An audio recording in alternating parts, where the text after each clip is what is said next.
This is $160,000 worth of sales this year, just so you know, and a 500% return on investment. That's what it looks like on a spreadsheet. Look at that little bunch of them there, a couple bunches there, a couple bunches there. Look at that, 3 in a row bot file. You must have sent me the good ones that day, bro.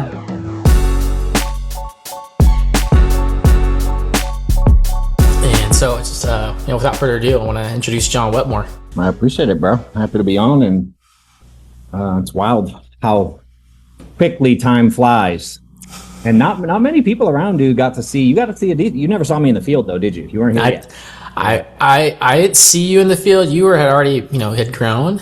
Yeah. But I do remember those times. I remember hearing some of the calls that you train on. I think you were training more recruiting at that point. But you left that legacy of the process. Yeah, sure. I'm a process guy, man. I'm a numbers guy, systems guy, process guy, and wash, rinse, repeat.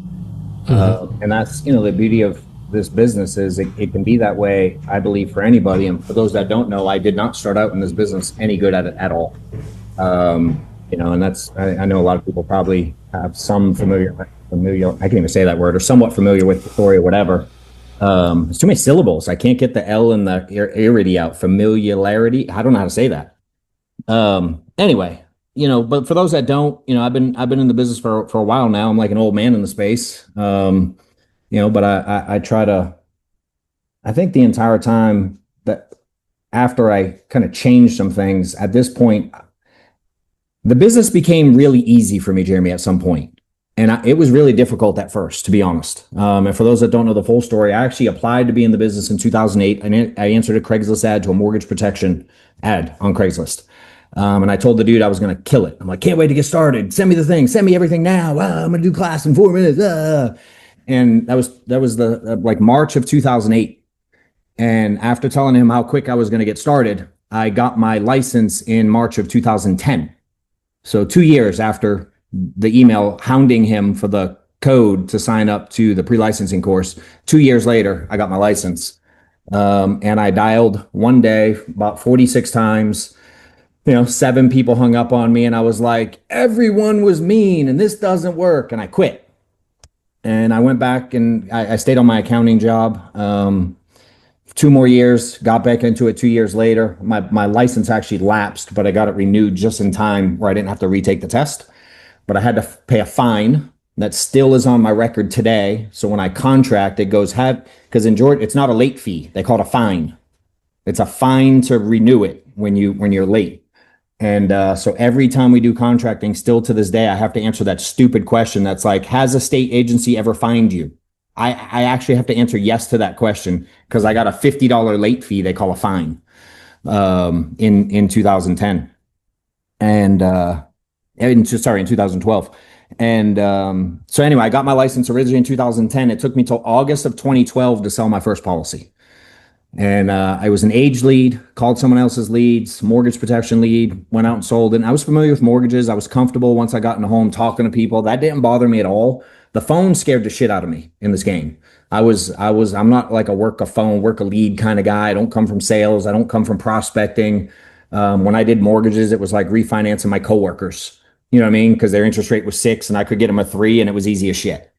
I can talk to people. I'm in person. I'm good. I can pitch stuff. Like I wasn't uncomfortable with that part of it. I didn't need to know in-home script to go talk to people about protecting their mortgage. I'm like, I didn't fear that piece.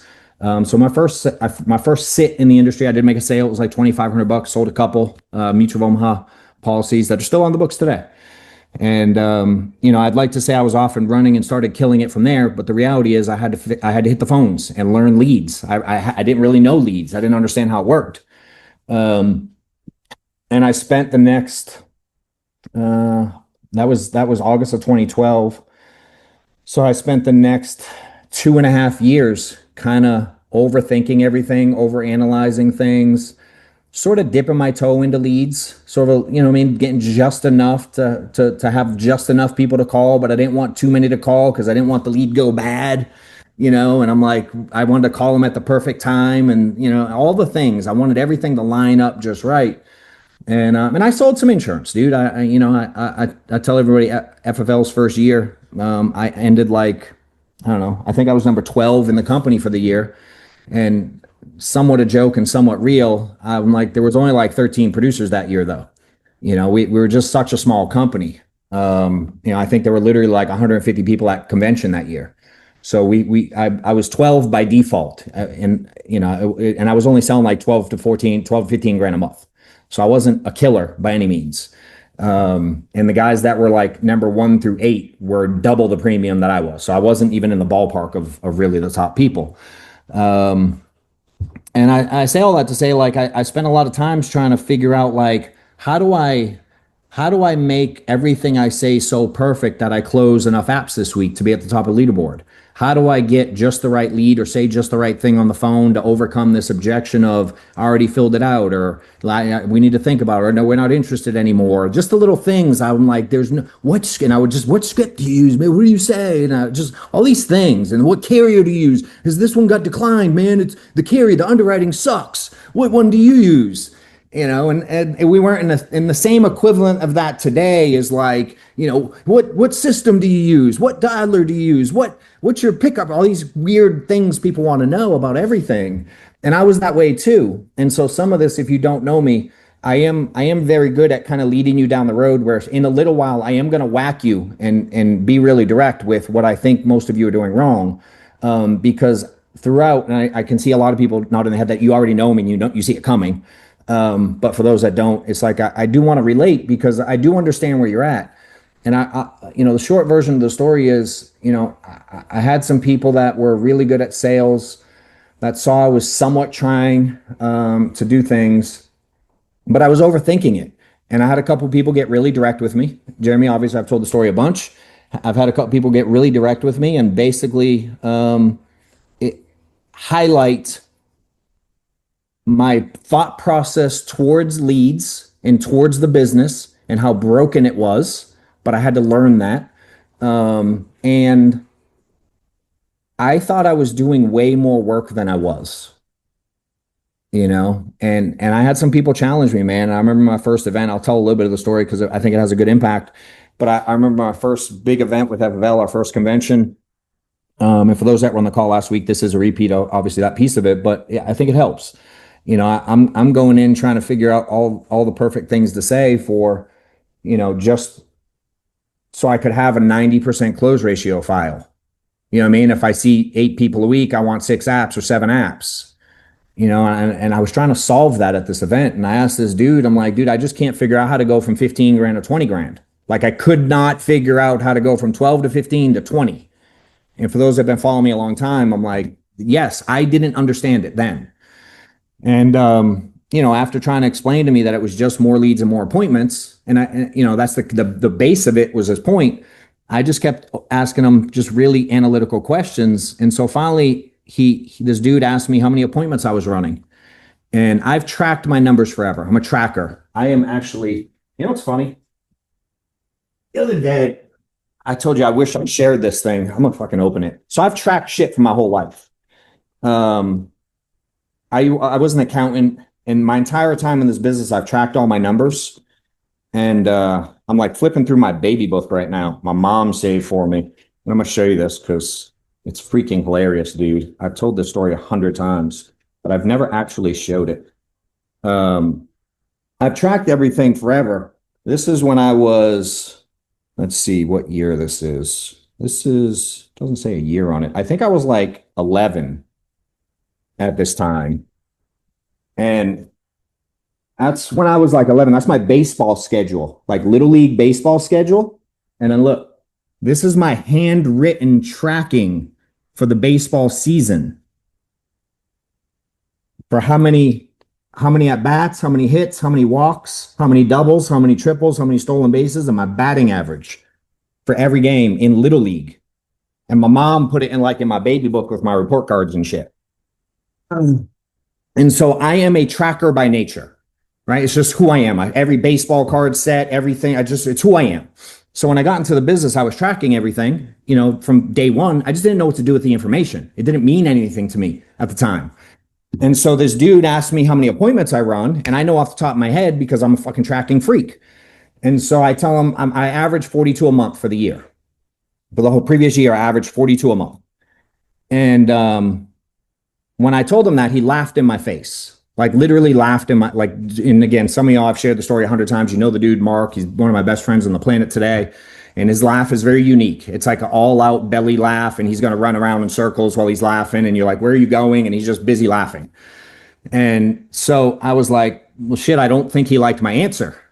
And, you know, I started talking about how many appointments he's running, and it's significantly more.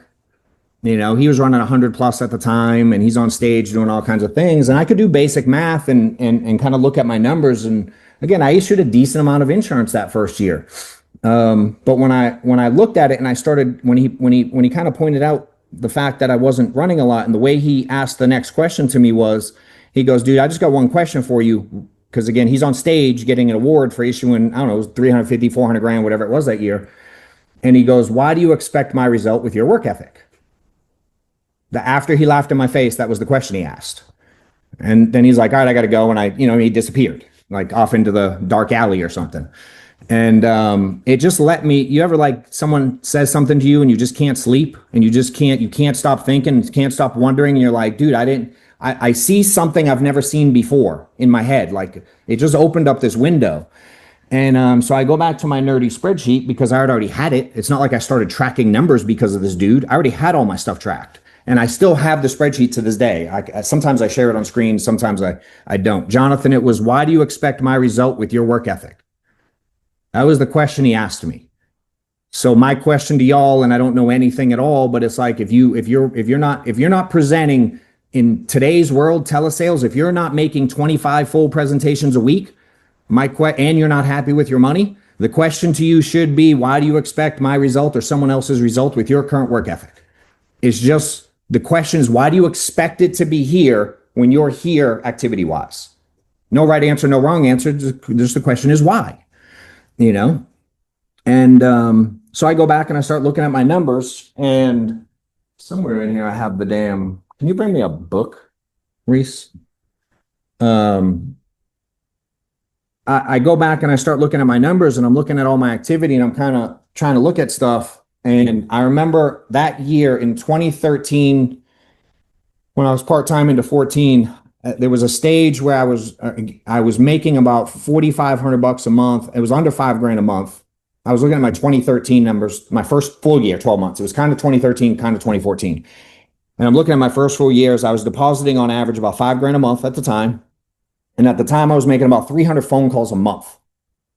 It's just what I was doing for activity. And again, I didn't know that was bad or good. I had no idea. It's just what I was doing. And I'm like, I'm making $5,000 a month. That's better than I made on my job before, but I was broke as shit. I couldn't pay for anything. I had to tell my kids no to everything. If they wanted to sign up to baseball and get the newest cool bat, I'm like, dude, you used last year's bat, bro. And the younger kids had to use the older kids' shit. You know, it's just the way it had to work. So I look at the number, and my whole philosophy today is that activity equals money. Activity equals money. Activity equals money. I scream it. And the reason I started thinking that is I'm looking at the spreadsheet and I'm just staring at it. And call it $5,000 a month and the 300 phone calls a month, I decided to do, basic third grade math, accounting, and I divided one number by the other. And I took the deposits, I took the dials and divided it into the deposits. Right. And for you non-math people, I apologize. It's really simple. I'm going to give you the answer also, so don't get nervous. I know division is tough for some people, and it's okay. I'm really good at math. I suck at everything else. And I don't know where like a single country in the world is. I like, you give me a map. I don't know if it's in Europe or South America. I have no fucking idea. But math, I'm really good at.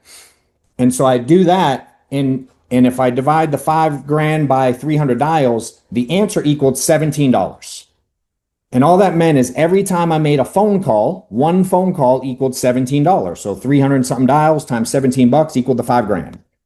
And I wrote a book on this shit. A lot of y'all probably have read it. We send it out a lot. I send out a few signed versions a day sometimes. But chapter 4 in the book, I don't know if y'all can see that, but it's called 17, the number that changed my life. Because when I looked at the activity, and it was like every time you make a phone call, on average, you deposit $17.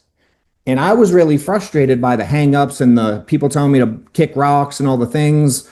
And, I used to get really like anxious getting ready to dial. My stomach would boil like on the inside. I'd feel really fucking weird. And I had stress about picking up the phones, Jeremy. And when I looked at this number of every time I made a phone call for the year, it was 12 months of data. Every time I made a phone call, technically I deposited $17.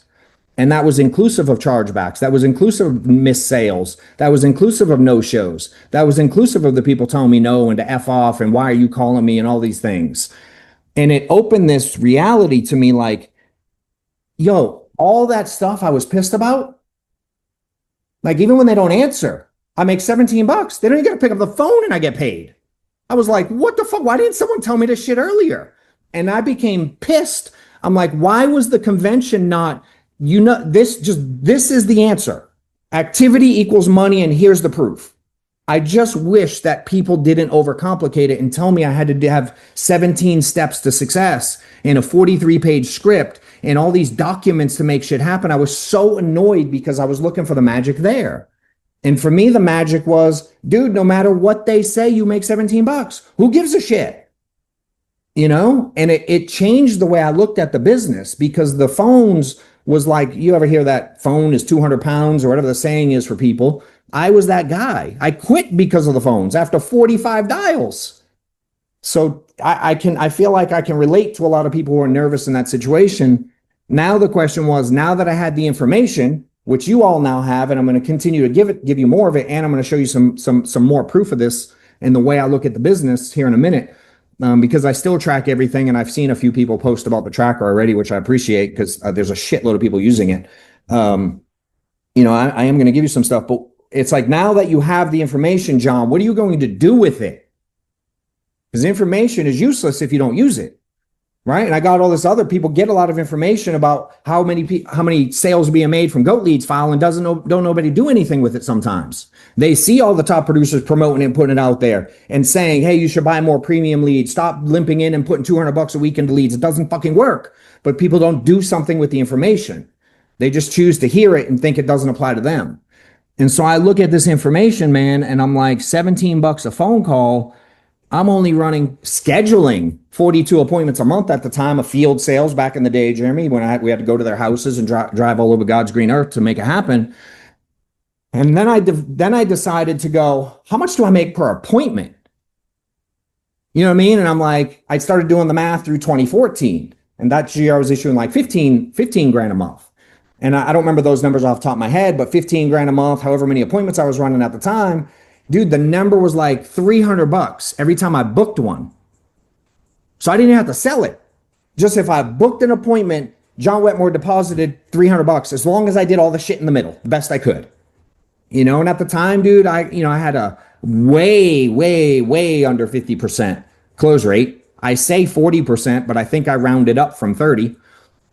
And, but that was making me, having me issue 10, 15 grand a month with a 30% close ratio and booking 8-10 appointments a week.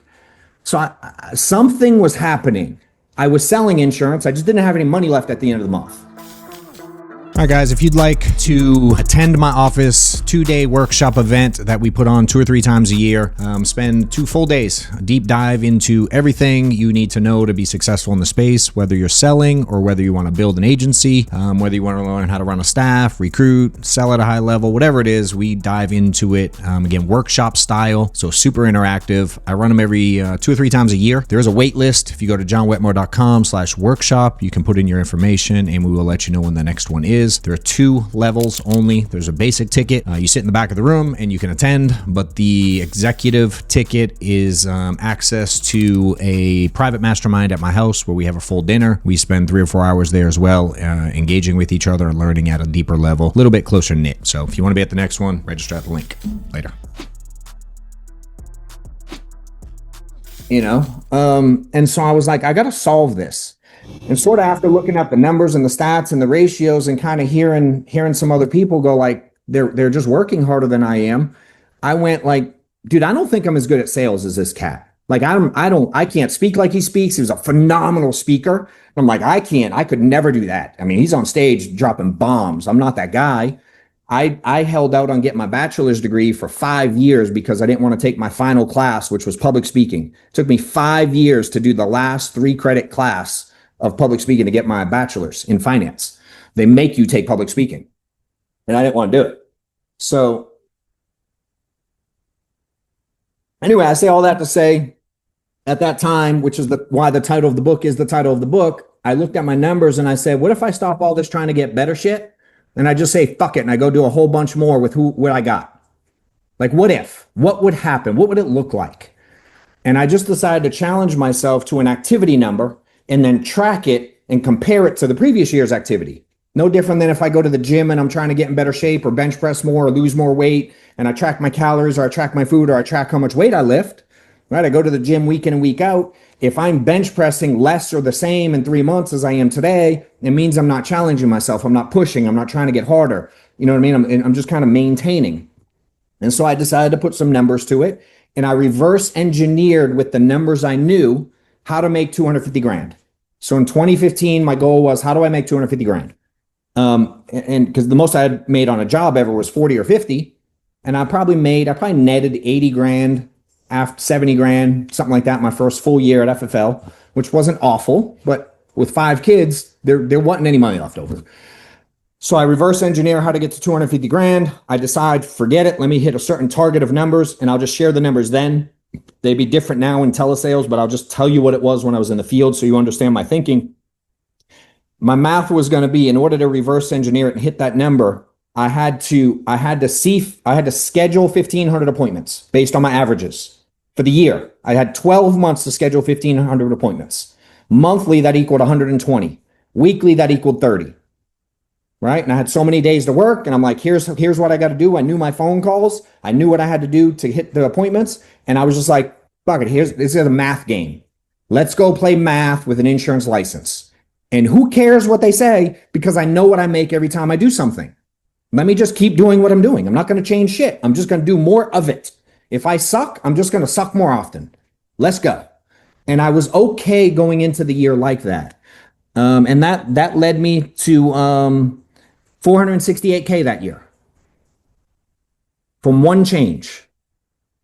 You know, yes, Moneyball, same concept, Neil. If for those of you that have watched that movie, it's literally the same concept. If you haven't, Google it. It's a cool baseball movie. So I write 468K that year. I smash Hall of Fame. Actually, Hall of Fame, the real story is Hall of Fame wasn't invented until the year after. It didn't actually exist. We weren't chasing Hall of Fame. We created Hall of Fame, So it was kind of neat to see something like that come out of this. So yeah, so I do 468K that year, dude. And from that point on, ever since, people have been attracted to the style and what I was doing, and I'm sharing what I'm doing. And I'm like, I just fucking work more than you. I just make more phone calls. I know what it takes to hit certain numbers and metrics, and I just go get it. And what's crazy is I didn't realize, again, I chased 250, I hit 460. Right? Why? Dude, momentum kicked in and I got really fucking good. Right? You start seeing people at a pace that's different. One, I don't care. I literally don't care what anybody says now, because I'm seeing triple the people I was. I literally don't care if you say yes, no, or indifferent. Right? And then I'm seeing the information come at me at such a fast speed. I started getting really good at handling the stuff. And when I would miss sales, I would then go, I treated it a lot like a sport, Moneyball, etc. But I think in football terms, I started like watching my own game film. And so when I would miss sales, or if something didn't go the way I wanted to, I would study what I said and study what the client said. And I would try to adapt and change some word tracks and things I was saying to influence kind of the way they responded, and I just started studying it. And I know a lot of you have seen like the old school videos, like selling mortgage protection to old people and how to sell young people, and the cashback mortgage protect, the 25-year cashback stuff I've done, and equity protection, all these. I have a few videos out that have popped over the years, and I have a lot more hair in them, and I'm quite a bit younger because they're old videos. And File, I haven't done the hair thing yet, but I need to, So I'll share some of those things with you today, because again, that 2-year run that I went on led to everything, dude, that you mentioned, Jeremy. And by 2017, I was making multiple 7 figures, bro, with one concept. And everybody that came to me, I just started teaching this. And I'm like, yes, I can teach you to sell. Yes, I can teach you what to say. Yes, I can teach you lead flow. Yes, I can teach you how to handle objections. Yes, I can do all that. But if you don't mother effing work, none of it matters. And so I started teaching people activity first. That's the foundation. Do more. Yes, do a shit ton more. You'll mess up and make money. But once you do more, now we can start working on the craft, and then it has even more impact. But so many people want to only kind of study a little bit and limp in and get so good down here that it's like, dude, you can't buy 20 leads a week and have it make any money in this business. You just can't. You can't fucking do it. File, I would go broke if I only bought 20 leads a week from you. I would make no money. It's just impossible. The game can't be played that way. And so I tell my team all the time, this is such an easy game as long as you play it right. And so I'm gonna share, and I am gonna open it up and do some training stuff on whatever you want. I'll ask questions, and to be honest, I know I warned File. I'm like, this is an hour call. I'm definitely fucking going over because there's 400 people on here, and I'm not gonna shut up. So I'm gonna share a little bit more. I did decide to get back in the field probably it's been probably 8 months ago now. October, late September, early October. My staff, Amanda, who's been with me 9 years, a lot of y'all know her if you've dealt with me or my office at all. She would kind of sometimes joke like, you should go do this. I'll get into all my numbers here in a minute, Caleb, and those of y'all asking questions. And I will open it up at the end, even though that probably scares some people that run events, but I like opening it up for questions. So keep putting them in, and I'll try to answer some as they pop up. And we will get into I will give you guys some like real tactical, like sales training shit. I'm going to go through some numbers next, and then I'm going to give you like real, like what to say, how to say, when to say type stuff. So hang with me. So let's see, where do I want to go next? I had a train of thought I was going to go to. Anyway, I'm going to share some stat stuff here and kind of show, they're getting back in the field. So, Amanda, I decided, I started rebuilding a new direct base shop, May last March. Starting to teach people, some new people how to sell, help some new people get rich. We have a good sized agency. I have a lot of killers in the group. But I remember a lot of these names that you guys see on stage. I remember when they were new with me and teaching them how to sell insurance. Like they couldn't get 2 words out of their mouth, and now they like run massive companies. And I was the same way. I'm just saying, I remember having to teach it, and that part was really fun. And it'd been a while since I've done it. And, I think people overcomplicate. They make it like telesales is this big, enormous monster that's hard to tackle, and calling leads, it's just different. And then, quite frankly, Jeremy, to be real, bro, people did look at me as like the guy in the ivory tower, or whatever the hell you said earlier. Like, that guy doesn't know shit. He just used to sell 100 fucking years ago, and it's different now. Yeah, I mean, I heard that all the time, bro. And I just would always say that I think people overcomplicate this business. I don't believe telesales is that different than field sales. But people would be like, well, you ain't never done it. And I'm like, dude, I deal with people all day, every day. Like, what do you say on the phone? I'm like, I would say the same fucking thing I say in the house. It's just I wouldn't have the phone here. I'd put the phone down and say it to their face. I literally say the same thing. And, I just, a lot of people just didn't buy it. And they were talking about all these systems. And again, no offense to anyone. In fact, File has systems. This doesn't mean anything. I don't give a shit what lead type. I will get fucking paid.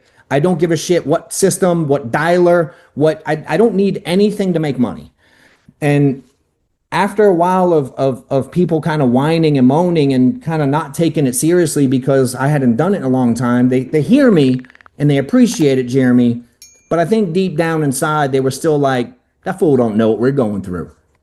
You know what I mean? And I know that was there, bro. So, and I know you guys think that about a lot of the people that don't sell anymore, that run big agencies, which is fair. So I decided one day, you know what? F y'all, watch me. That was literally my moment. And so I ordered leads, and I started ordering leads that everybody complained about first. So for the first 3 months, all I did was every time someone bitched about a lead type, I would order it, I would make sales, and then I would show them the sales I made on the leads they bitched about. That was fun for a couple months, right? But then I was like, dude, who knows I'm from Lynn? Who said that? Lynn just popped up on my screen, Raphael. I don't know what you said because it looked like half Spanish. But yes, I am from Lynn. Let's see. I got to see what that message is. El Duro de Lynn, Mass. I love it, bro. I am from, for those of you that know. But yeah, so I decide, I do that for a couple months, and I get on the phones, and I have to figure out the PIN codes. That was weird. Learning that from field sales was weird as shit, and how to send a PIN or send an e-signature. I did Mutual Omaha's first. I was like, this is stupid. I ain't never doing that one again. And so then I switched to some of the companies that are a little bit easier. and figuring out how to walk old people through the PIN code and how to sign things. It's like I see so many people struggle with that, and I'm like, but you also don't like learn your craft. Like that's an art. Oh, I can walk an old person through how to get a PIN signature in a second now. It's just learning how to do it. I had to learn underwriting again. I mean, I knew the basics like heart attack, cancer, stroke, diabetes. Like I'm not confused on what's good and what's bad. But dude, I didn't know who took what anymore. I didn't know who was more lenient and who was tough and who did instant decision and who got back to you. I didn't know any of this stuff. So I had to kind of learn all that stuff along the way the last few months. And with all that said, I connected with File probably maybe November. File, I think we connected. And someone, quite frankly, had bitched about the leads. So I'm like, fuck it, let me buy goat leads. And I'm like, oh, that's File. I know that dude. Like, I know no shit. I'm like, let me order them. And dude, I order them and I'm like, well, I am doing this like to prove a point, but I also don't hate money. What? So No. I started killing it and it was consistent and the leads came in quick and I could order them and they came in like there was no variability lead to lead. You know what I mean? And what I love about it, dude, is that you guys started this for your agency and it just got out. Which is the kind of the way the tracker's working for those of you that don't know. This tracker thing that I use, some of y'all are using that I'm about to show, I built this shit for me. I did not build it for y'all. I built it to run my world, which is the same reason why File built the leads to make his agency money because there's way more money in insurance than there is leads. There's a lot of leads going out. There ain't no fucking money in that relative to the insurance sold. But File's a nice dude and he wants to help people out and he has a hard time saying no when people ask for help. So he announced it to the world and let the world start buying goat leads. So when I started showing people that I was making money on the leads, they said suck with goat. Again, the variability when I was working some of the others is like day in and day out, it would change. And then as more and more people got into it, I would notice like the ads would get more broad so they could get more leads in and less of them said they were about insurance and more of them were like about this government thing. You know what I mean? And I could see that being weird. And since I've been working with your stuff, dude, I've never had like that level of confusion. And when I order a batch of leads, dude, I can get as many as I want tomorrow. Like I can get unlimited leads tomorrow. That's my favorite part about it, quite frankly. And when I get agents started, it's easy. So I start killing it, dude. And long story short, I'm going to kind of show some of the numbers here. I'm going to share my screen here in a minute and kind of show you the current day's tracker. And this is just, again, this is a system I used. A lot of y'all are on it. It is available. There's a free version. You can track your numbers. This is just what I use. And I'm going to show my real sales, for the year, like John Wetmore's activity for the year. And I want you guys to pay attention to this because I'm going to show you the way I look at the business, right? And show you some consistencies that you can find. And then after this, I'll open it up for some questions or do some training. I might just touch on the mortgage protection thing, File. That dude that was struggling night before last that we were texting about. Yeah. Like File added, advertising to vets that they have mortgage protection leads now. And they're just, man, I'm getting my ass kicked. Mm-hmm. It's tough. So I go, bro, you ever had your ass kicked? Like for real? No. I'm like, I promise that hurts way worse than the goat lead telling you no. And so we start talking about his angle and how we approached it. And I'm like, well, no wonder you're not fucking selling them. Your approach sucks. And so I'm going to get into the approach on specific lead types, but I'm going to cover the mortgage protection on seniors today for sure, because I've got a few texts about that this week. Anyway, that dude, I go back and forth with him on like 3 voice memos. His mindset shit on it. He is good at sales. But I had to teach him a few things, few quick adjustments, sent him a video, had him watch it. Dude, the very next morning, he sells one for $254 a month. Where the night before they sucked, in the morning, a few tweaks, $254 a month. You know what I mean? Just tweaking the strategy that I gave him, just a different angle that he'd never taken before. And so I'm going to share that here in a little while as well. But right now, I'm going to share this tracker stuff with you so you guys can see my stuff. If you have any interest in doing this stuff or using it, seeing it, whatever, you can go to tracker.johnwetmore.com. So super simple. This is just a little platform, a dashboard or whatever. It kind of shows. And again, these are my real numbers. So if you see stuff and you wonder, like, I actually deposited from my own personal production this month, $49K. This is just advanced money, policies I sold. This has nothing to do with anything else in the business I do. So I deposited $49K this month. This kind of shows, and I didn't do a lot this week. I actually did nothing this week, so all my numbers are zero. But had I sold this week, this screen would kind of show my stats for the week. What I do daily in this is I go in and I I keep like I have like a dial tracker. One of these kind of sheets here. A lot of y'all use them. I keep up with one of these daily. And then at the end of the day, I just go in here and I enter my numbers in this little sheet, put how many dials, contacts, appointments, presentations. And then what it will do is it keeps up with all of the numbers. And so I can see that I'm going to March because I haven't sold much in April. I've been busy and traveling and doing shit. But I did 2,000 phone calls in March. And this is what, if you put your stuff in, it'll track and look like this for you. I did 132. I talked to 132 people. Made 35 sales out of 52 presentations, etc. And I'm going to show you some more stats here in a minute. But that's kind of like what a month, how I enter daily and what a month looks like. I do this for I've done this for 6 straight months. And I'm going to go to this analytics page and I'm going to show you my stats year to date. So these are John Wetmore's sales, phone calls, activity. And again, for me, remember, activity equals money. And since November, I've only called goat leads. So every stat you see on here, the only thing I've worked are goat leads and or any referrals that come in. And so I just choked on my own water. What up, insurance agents? If you're looking for a roadmap on how to win in this industry, check out the book I wrote about a year ago, Do More Now, Get Better Later. Check out the reviews here somewhere. My team's putting them on. I'm getting tons of great feedback about all the people it's helped. Appreciate those of y'all that have bought it. Appreciate all the reviews that are going out. If you're new to following me or the industry, check out the book and get it in your hands now.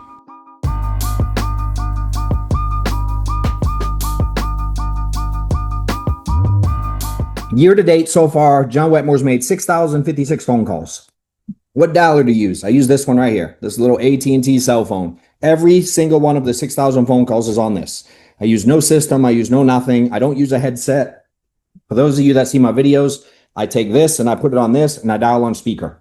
And I talk to all my clients on speaker. I don't even like headsets or anything. So I've made 6,000 phone calls. 452 people have picked up, right?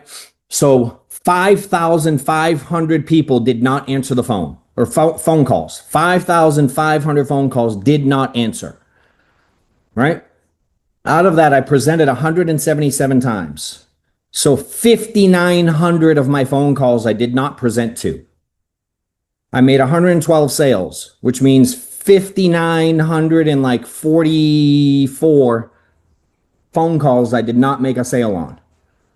But that number totaled, I've sold 160K this year. And I promise you, I've barely worked in April.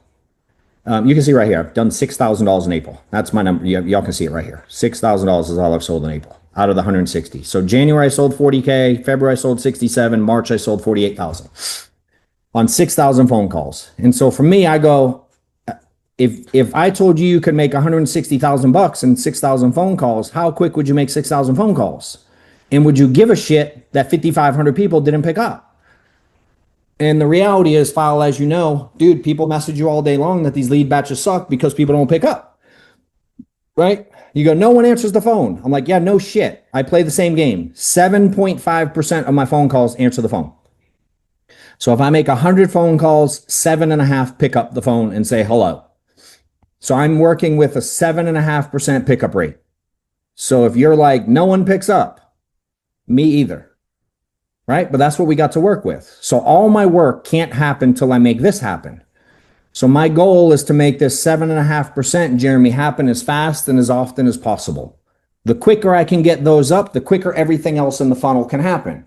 If I do a lot of phone calls, some will pick up. But if I take longer to do the phone calls, if I take an hour and a half to do 100 phone calls, I can get 7.5 people in an hour and a half.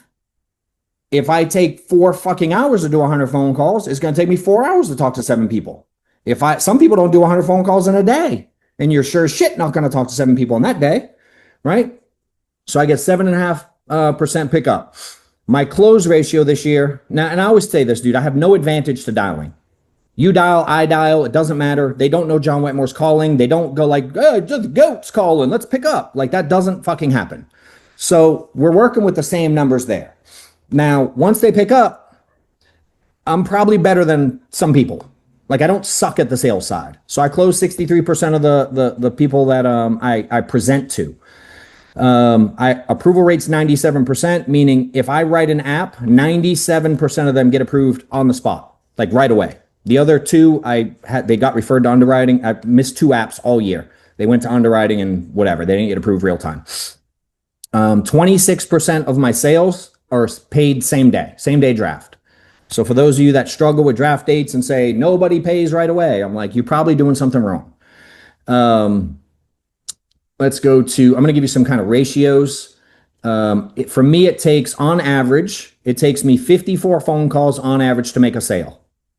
Now, I don't make a sale every 54 phone calls, but if I make 6,000 of them over the course of 4 months, on average, it worked out every time I make 54 phone calls, I make a sale. Sometimes I go 300 phone calls and no one picks up the phone. Sometimes I make 5 phone calls and make 4 sales. Shit happens, right? I make a sale every time 4 people pick up. So it takes 4 people to answer the phone for John Wetmore to make 1 sale.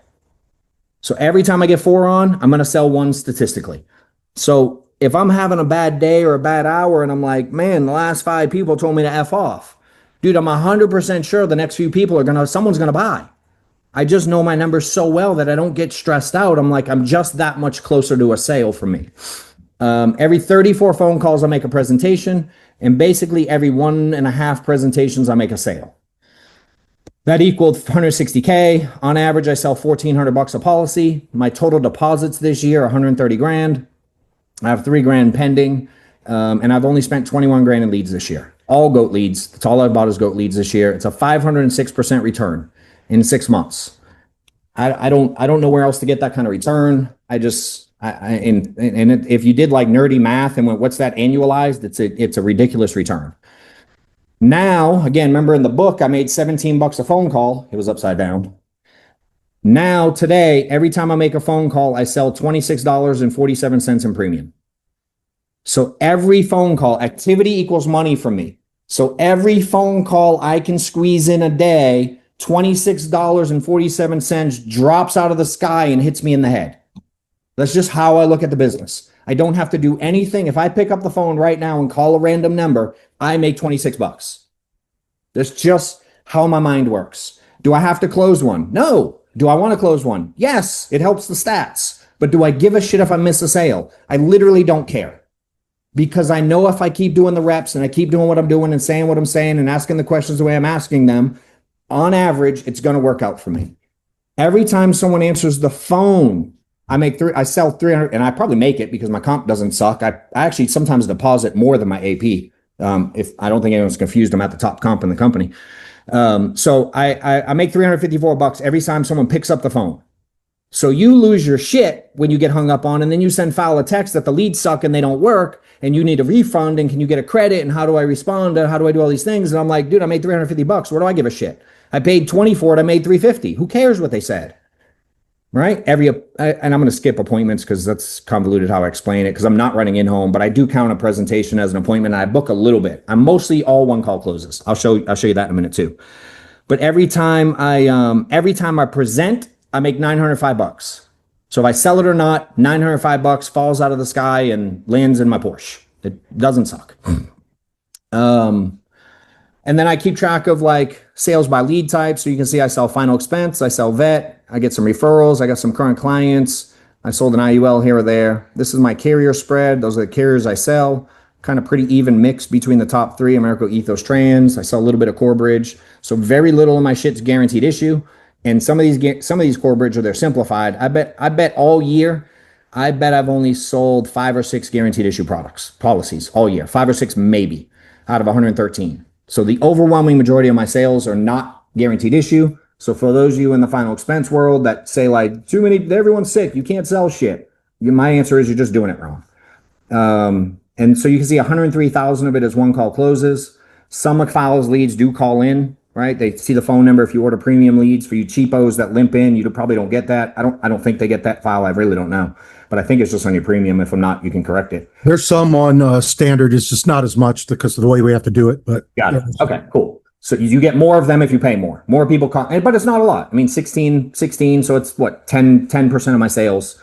Maybe 15% of my sales are call-ins, 85% are not. So 103K on 1 call closes, 25K on call-ins. I do book just because they text and shit. I've written 9 apps on booked appointments. So typically when I book an appointment, they no show me, but every once in a while someone shows up. And one person booked by email all year, which was kind of crazy. And then I sell 7 days a week. I don't give a shit. You can sell any day of the week you want as long as you work.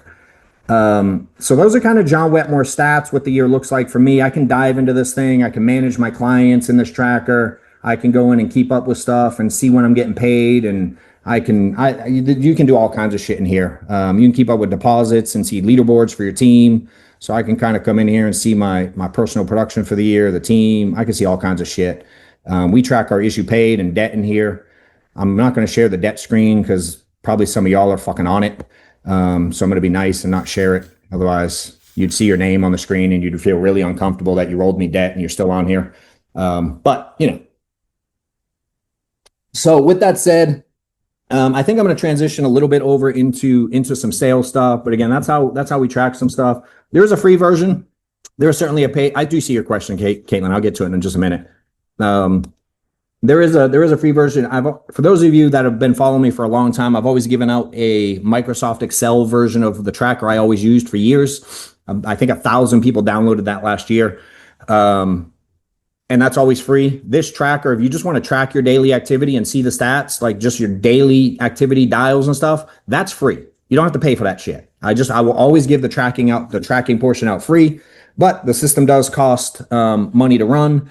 And when people started seeing me share this with on social, quite frankly, the way it happened is I started using this tool to manage my whole agency internally and my agents. Can you please share the tracker? Yeah, it's tracker.johnwetmore.com. My team will post it 50 times in the link here throughout. I started sharing it on social, just showing our stats. And after you make a sale, it makes a cool little graphic. So we started sharing that, and I started sharing the leaderboards. And yeah, the Google Sheet came next. It went Excel sheet, then Violet, we made it to a Google Sheet, and then they took the Google Sheet, made it into this. So the tracking of numbers is free. If you want to be able to like put in all your clients and see all your ROI and your stats and track your leads and track your deposits and track all kinds of shit, literally it's $47 a month. It's no money. And you can track all your shit. For those of you that run agencies, you can manage your whole agency, your whole downline. You can do all kinds of stuff. It's like $190 or whatever, $197 I think is the price. If you're interested, great. And if not, you don't. Use it if you want. I don't give a shit if you don't. But it is a cool tool, and it is, again, we use it every day. So every time I started showing it, I would get like 30 DMs, like, what CRM is that? And I'm like, it's not a CRM. It's just what I use in my office. And then, like you, File, we started sharing it with people because I have a hard time telling people no. And then Jeremy can relate to this because he manages a lot of the behind the scenes goat stuff. Keeping up with this thing is a complete and total fucking bitch. Like, it's a lot of work keeping up with coding and all the things. Everybody has an idea. It's like, dude, I've never seen so many ideas in my life till I started giving things away for people to use. And so if a lot of you go in it and you download the thing, maybe you break the website. I don't know how our server works. I don't know what the load handle is. And you will find some bugs in it because we're building it for the world now. Kamar, I count one dial as one dial. If I triple dial, it's 3 for me. I get every time I make a phone call, it's a phone call. It's the most frequent question I get on the way I dial is 3 count as 1 or 3. I don't count. Mine's not how many leads am I calling. It's how many phone calls am I making. So if I call you 3 times, meaning for me, the thought process is if I make $26 a phone call and you don't pick up, I get to just call you back and make another $26. And then if you don't pick up again, I get to call you a third time and make another $26. So I pay $20 for a premium final expense lead. I triple dial them 3 times in the day. I'm making $225 on every one of File's leads while y'all are bitching about stuff.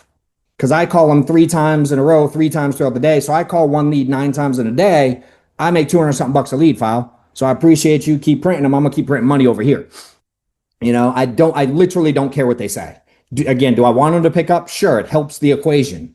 But I know the math is going to math no matter what. The average is always average, you know, and when you do it at frequency, it averages out a lot quicker.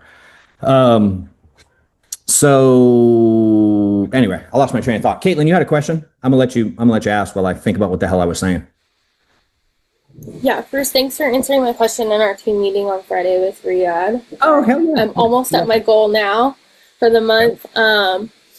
But I was wondering how you get people, like what you say to people to get them to show up to the appointments. Because, like, I don't know if you remember, but I'm really new and I've booked 28 appointments so far, not including today's, and I've had nobody show up for their appointments. Stop booking appointments. Just do one call closes. Okay. Meaning if you get them on the phone, why get off? Yeah. I do trucker the IUL, remember, so like keep in mind- sometimes they're driving. Yeah, I get it. It's okay. They answered Okay. them. Yeah. Do you ever talk on the phone when you drive? Always. Okay, so do that. Right? Okay, cool. Right? So think about this. 7.5% pick up. Mm-hmm. Not many. So if they pick up, you get off, the chances of you getting them back on is almost zero.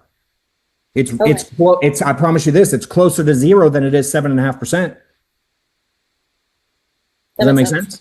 Yeah. So just you get them on the phone, that's your shot. Now, if I get 10 that are driving, I can probably do a presentation with 7 of them. I mean, I present to people all the time while they're driving, all the fucking time. And then I have to 2 pull of over my to get deals their, that closed, they were driving while I was on the phone with them. yeah, then I just tell them to pull over to get me their banking info. When Okay, I'm done, cool. when we're at the end, you know what I mean? Or if they, and again, you can go, they can text. Oh my, what about the text code? They're going to, y'all all fucking text and drive too. Cut it out. You know what I mean? Like, what are we talking about?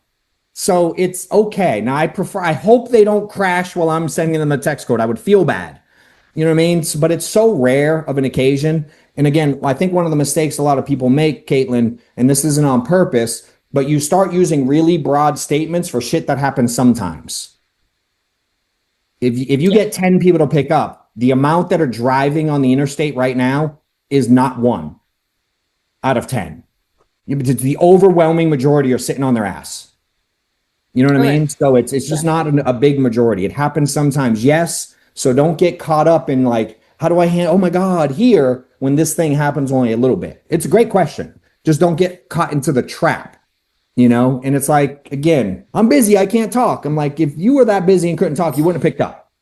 Yeah. Right? Now, maybe the intro was wrong. There's something else that made them want to hang up on you there, and that's something that can work with. But at the end of the day, nothing works every time. Any of the stuff I teach you guys today, it does not work every time.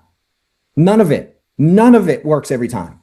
It just works. It's like Vegas and betting, doing gambling. Like the someone probably in here knows the real odds. I'm gonna make it up, but I've heard. I think the house has an advantage by like 3%. They're like 53% to 47% or something. Like they're not. They don't win an overwhelming majority of the time. They just do a lot of volume. They know they're gonna win a certain percentage of the time. Their odds are higher.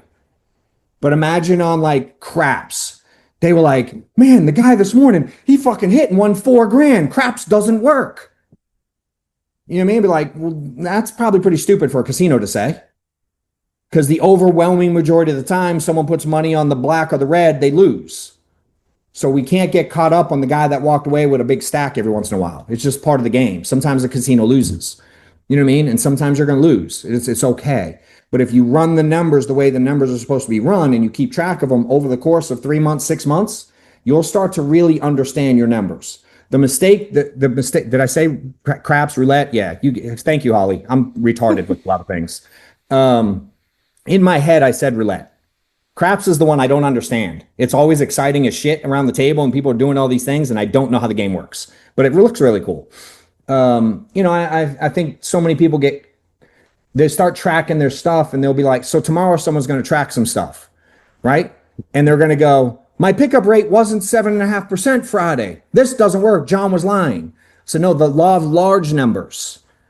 It's only gonna count over the course of a long period of time. No different than if you know baseball or sports.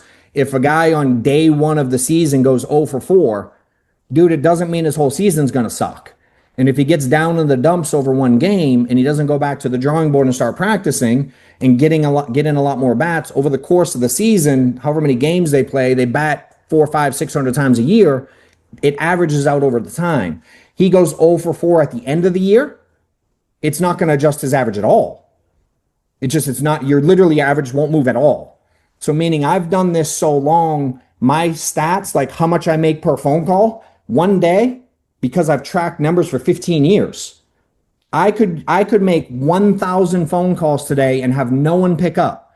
my average will still be $26 of pickup of a dial. It just will. It's just, I've done it for so long, it won't move.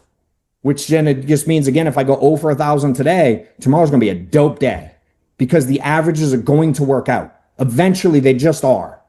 You know, when I look at the industry this way, what I've learned is if I look back and when something went negative, I would get down.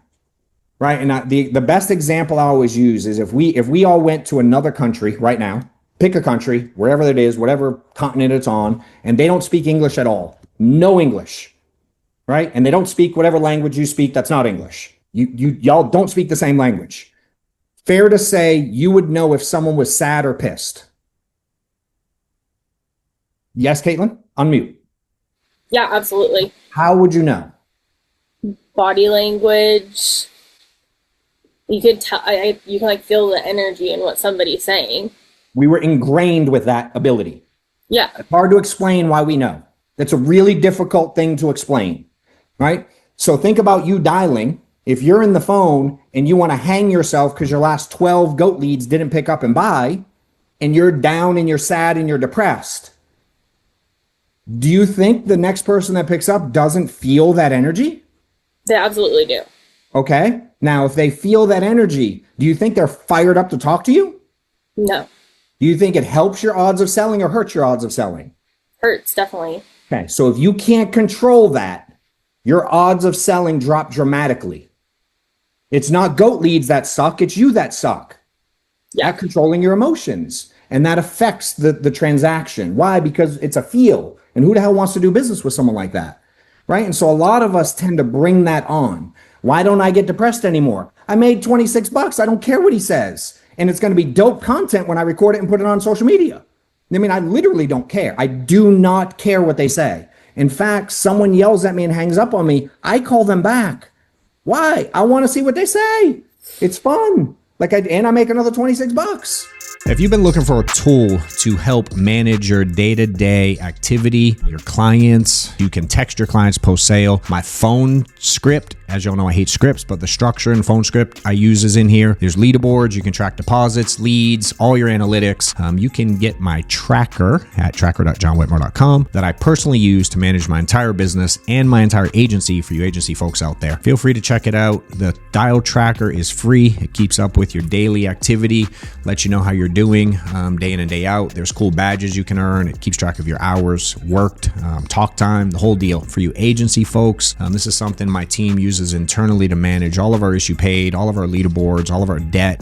You can see everything on each individual agent in your group and see how much activity they have and how many leads they're buying and what their monthly production looks like. And that way you can help manage them, help push them, help them hit their goals, and more importantly, help them be more profitable. So this is literally a tool I use internally day in and day out to have scaled our agency to over 200 million a year. So check it out again, tracker.johnwetmore.com, and hope it helps you.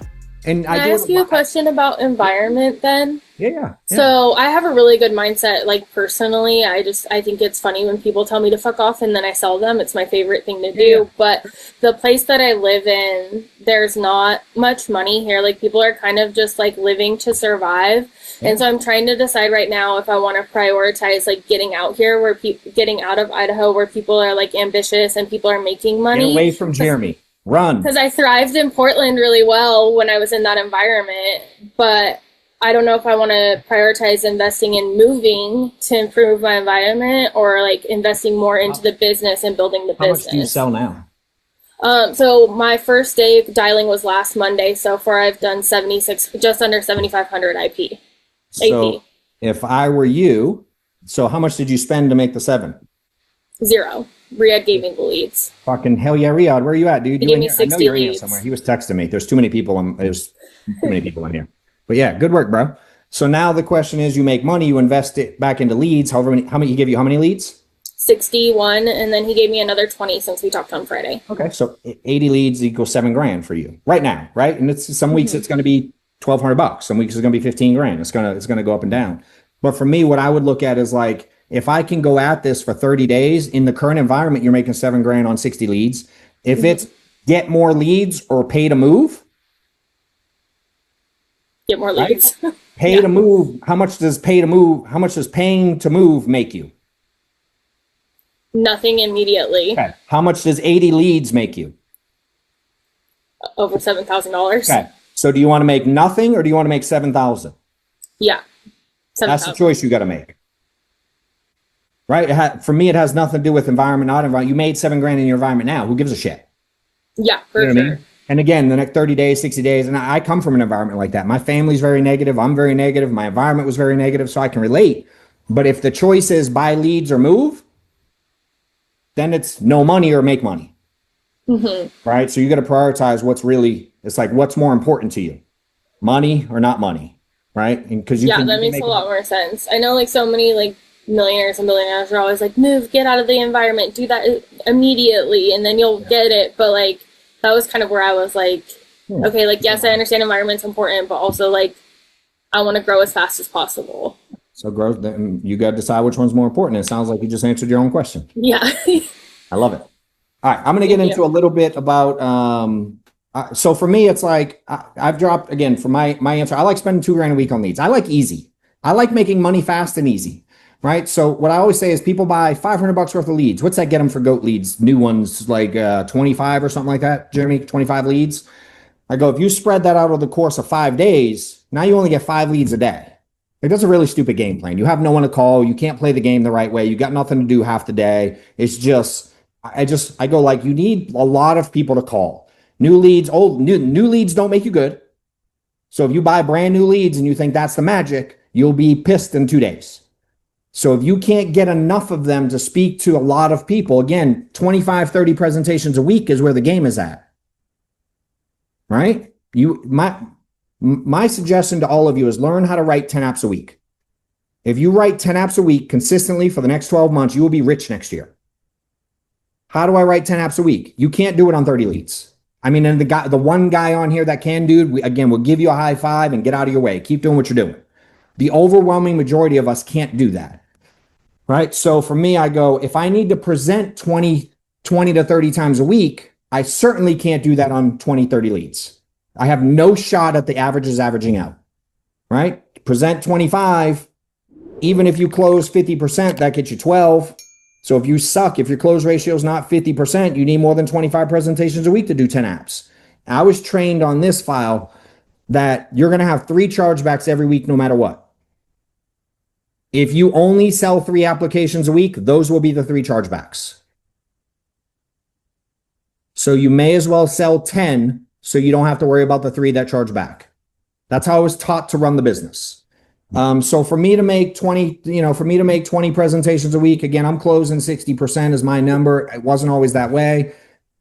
Half the leads I buy never pick up. I'm going to show this one more screen, actually. Then I think about it. I know we talked about this earlier file. I'm going to show one more screen so I can give you guys some kind of reality. Half the leads I buy never answer, ever in the history of time. And I buy only premium leads. 50% of my leads never pick up the phone. Right? And I close, File can tell you my exact close. I close somewhere around 10% of leads I purchase. So 90% of the leads I buy, I don't close. And I want to show you kind of a spreadsheet. I only dial off a Google Sheet. So this is literally my Google Sheet. Don't steal my leads. You can if you want to, but some people over there screenshotting it and shit and getting free leads. So this is the Google Sheet. The way I dial, I start at the bottom and I dial up. And I color code my stuff. So there's lots of colors on here. Red means like they told me to fuck off. White means I haven't gotten to pick up. And green means I sold it. So I want you guys that buy batches of leads to watch as I scroll, because as I buy a lead, it gets put into the spreadsheet on the bottom, right? And the green ones are the ones I sold. The white haven't picked up, and the red told me in some form or fashion to kick rocks. I want you to see the frequency of the green. And again, this is $160,000 of premium this year. And the green are the only ones I've sold. So like here, the last, 11 leads I didn't sell. They didn't even pick up. But I sold this dude, Patrick. So I'm going to scroll up, and I want you to pay attention to how many green ones there are. This is John's actual sales, right? So if I just keep scrolling up, look how many, between that sale and that sale, there's 23 leads. Okay? Now between this sale and this sale, there's 5 leads. Now green here, look how many, here we go. This is 33 leads in a row before I made a sale. and I'm buying premium leads, right? They're coming here. This one is 38 in a row before I made a sale. Right? Sale there, sale there. Sometimes you'll see, like, as we start doing it, it's like, look, but I sold 3 in the last 10. And one there, one there. Yellow means I have an appointment. And the blue means I missed the sale. Green there, green there, green there. You know, a little closer together here. Right? Look at that. Little bunch of them there. A couple bunches there. Couple bunches there. This is $160,000 worth of sales this year. Just so you know. And a 500% return on investment. That's what it looks like on a spreadsheet. A lot of you, look at that, 3 in a row bot file. You must have sent me the good ones that day, bro. That's it. This is I'm almost in 2025. So that's kind of all the green for the year. So we go up there. That's it. That's 2026. So from there to the bottom was 2026. That's $160,000 in premium and $22,000 in leads. 500% return, and the green is as often as a frequency as I make a sale. And so many of you get so caught up in the ones you don't make a sale. Purple is the one that I missed the sale, I believe. The bluish color. So yeah, again, I'm just a spreadsheet nerd and things like that. So for me, to answer kind of the how many leads do you buy? Again, for me, I know my numbers. I get 50, depending on the week, typically 50 to 75 premium final expense, and I get 25 vet a week. Premium vet. I get 75 to 100 leads a week. And I do this part-time, to be clear. That 160K, I do not do this full-time. I'm busy as shit. I got a lot of things going on. My phone, again, you can see I'm making 2,000 phone calls a month. It's 500 a week.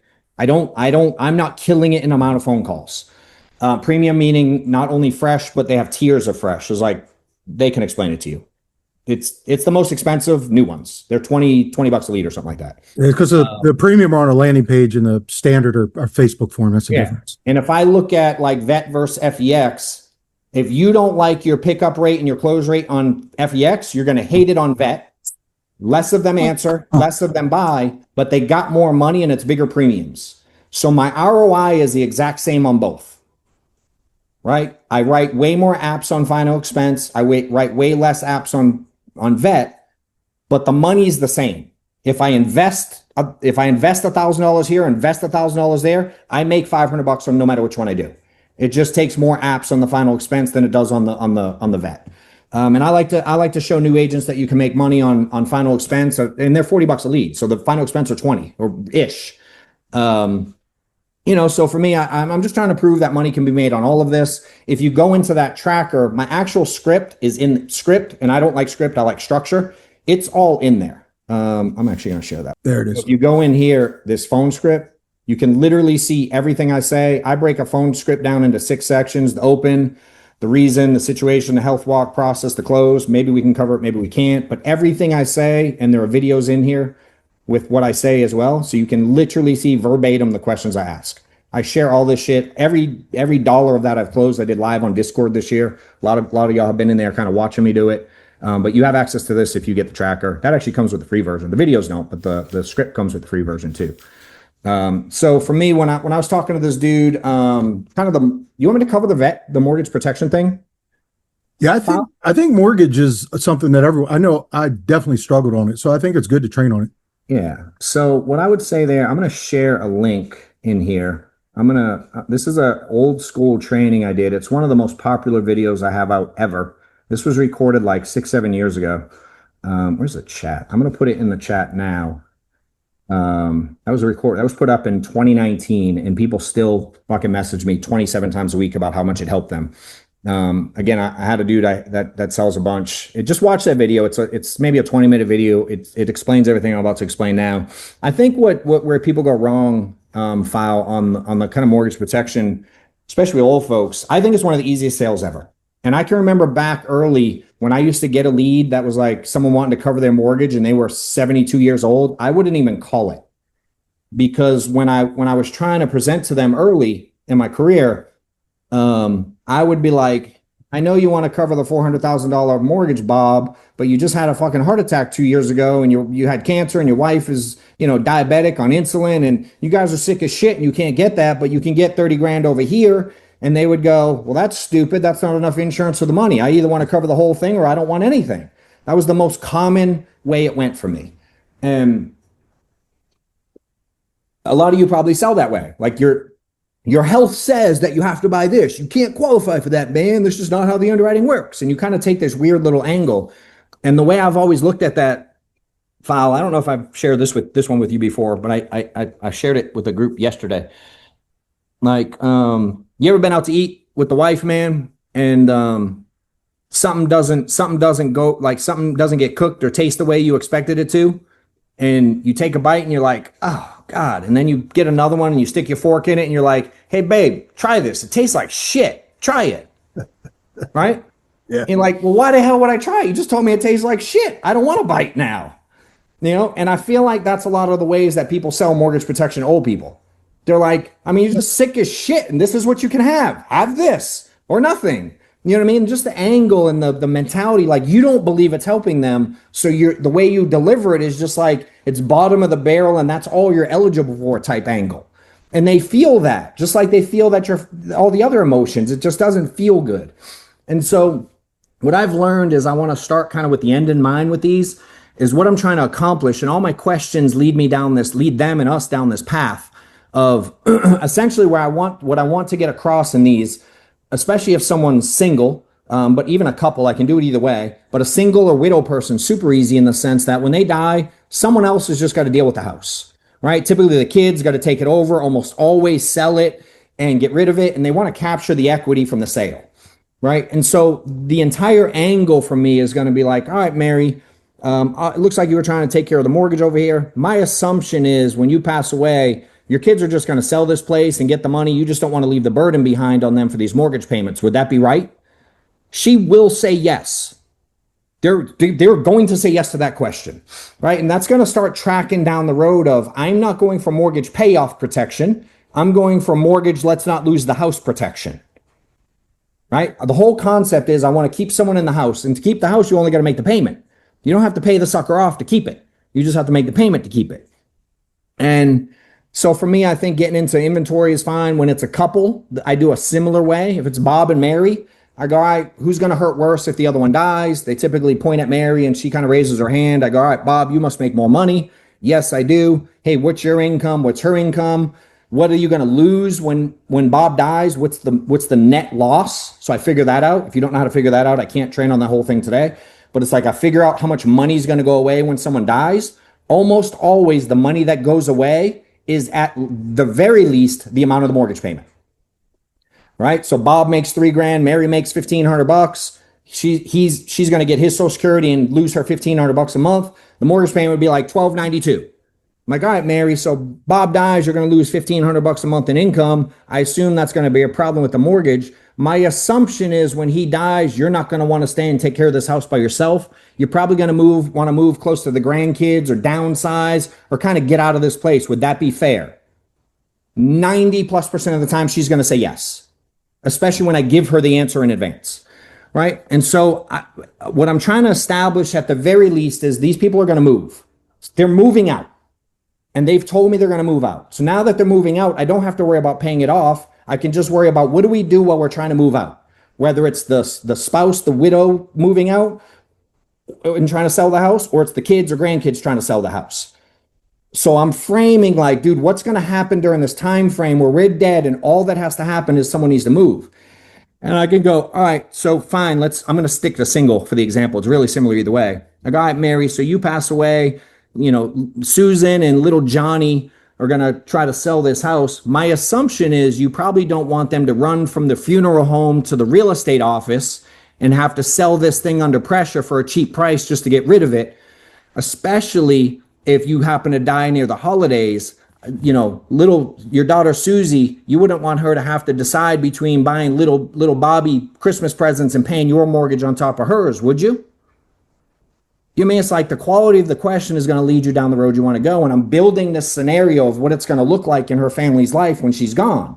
the image of them having to sell the house and literally leave the funeral home and go put a for sale sign in the yard. Like, who wants to deal with that kind of stuff? Yes, Crystal, I'm painting a picture for them. And they're answering yes, yes, yes, yes along the way. Right? So I go, okay, makes sense. Hey, what's the house worth today? I'm going to make up numbers. 300 grand. What do you owe on it? Even if it's, let's say it's 300. They have no equity. Go 300 grand. All right, cool. So in 10 or 15 years, Mary, you seem pretty healthy. 10 or 15 years from now, that 300, you're probably going to have the payment down to 250. It's probably going to be worth 400 something. So there's going to be a couple hundred grand worth of equity in here. Fair? She will say yes. If it's worth 400 now and they owe 200, I already have the equity. I go, dope. 200 grand. And I go, you want that money, I assume, to go to the kids and grandkids, right? Yes. Hey, do you know what happens if someone doesn't make the payments when you die? Do you know what happens to the house? And I wait.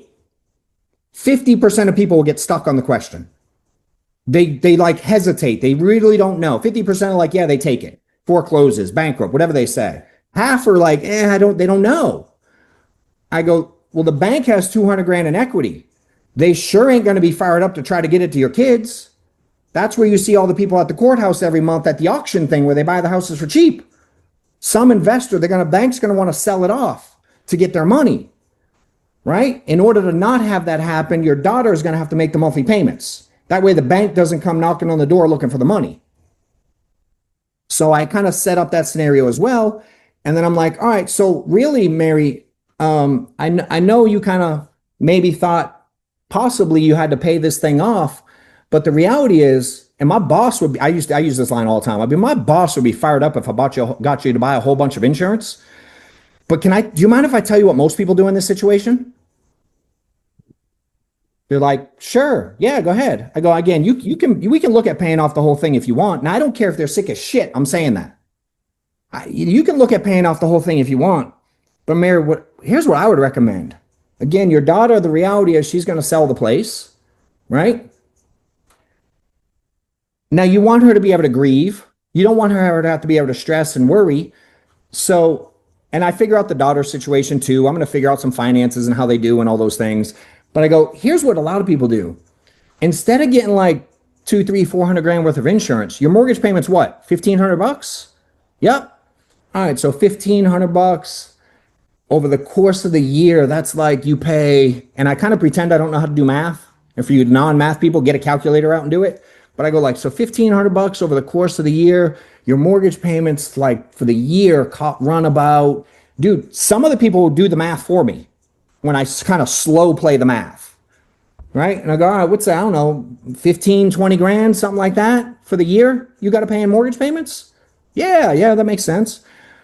Dude, Mary, what a lot of people do, instead of getting a whole bunch of insurance, a couple hundred grand, a few hundred grand, a lot of my clients, they just get like 10, 15, 20, 30 grand worth of coverage. So when you die, 30 grand gets sent to your daughter and she can just put that money in a savings account, take the $1,500 a month out every month and pay the mortgage while she has it listed for sale, gets it painted and cleaned up and takes all your things out and spruces the place up so she can sell it for as much money as possible. Again, you said we think we can sell it for 400 or 500. You owe 200. She'll get a check for $300,000. And all you got to do is get 30 grand worth of coverage. And dude, the overwhelming majority of people go, you can do that? I didn't know you could do that. It's like this crazy, hell, some of y'all might have just discovered it. Right? And I'm trying to walk people down this lane of we don't have to get this big ass policy. And I never have to go, here, taste this. It tastes like shit. I don't ever have to go down that road because they pick the thing I want them to pick. Right? You go, I don't like my steak well done. What if you were in the jungle and haven't eaten for a week and there was a piece of well done steak handed to you? You'd eat it and you'd love it. Right? And so I just put them in a situation to where their family's like somewhere in the jungle and they're hungry and they just need to eat. And they're like, I'll take the well done steak. And they don't even know it's a well done steak. It's just food. They don't know the difference. Because I don't have to go like, well, you could get term, but you got to be healthy enough. You could get whole life, and whole life works like this, and term life works like this. And did you know? And I don't fucking explain nothing. I don't explain shit. I just walk them down the road where they pick something based on what everybody else does.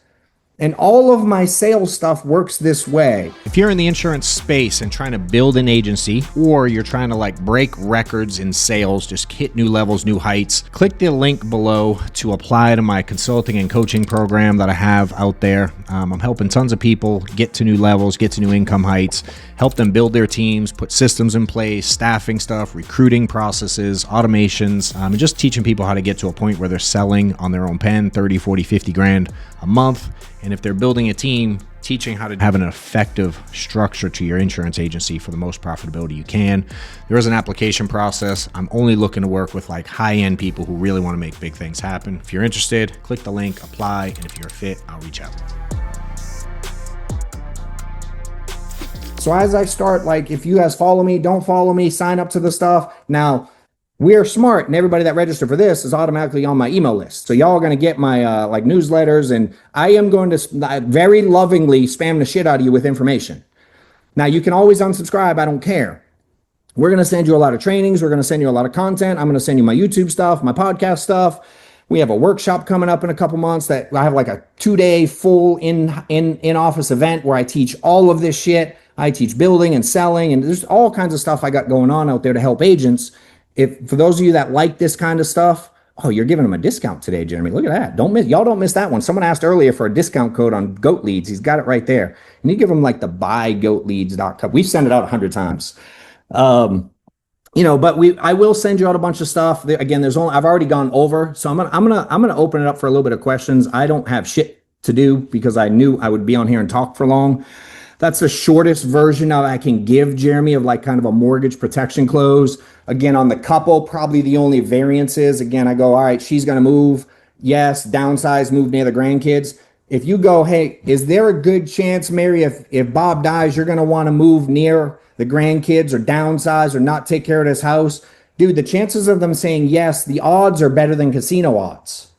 Right. And then I walk down that same path of like, hey, did you know? Are you okay with most clients? There's a little bit more to it. If you watch the video that we posted, if you can post that again, Reese or Amanda, just fucking keep posting that link, the video link. I'll send out, my team will send out, because I actually don't do any of this shit.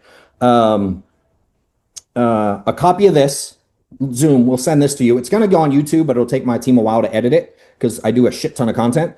But we're going to send the actual Zoom link out by tomorrow. And then I'm going to send out that mortgage protection link in there. And then you'll get, if anybody wants to come to the workshop or ask questions on it, we'll put that out there as well. But that YouTube, again, you can Google it, John Wetmore, closing old people mortgage protection. It comes up. But I'll open it for questions because there was a shit ton of them.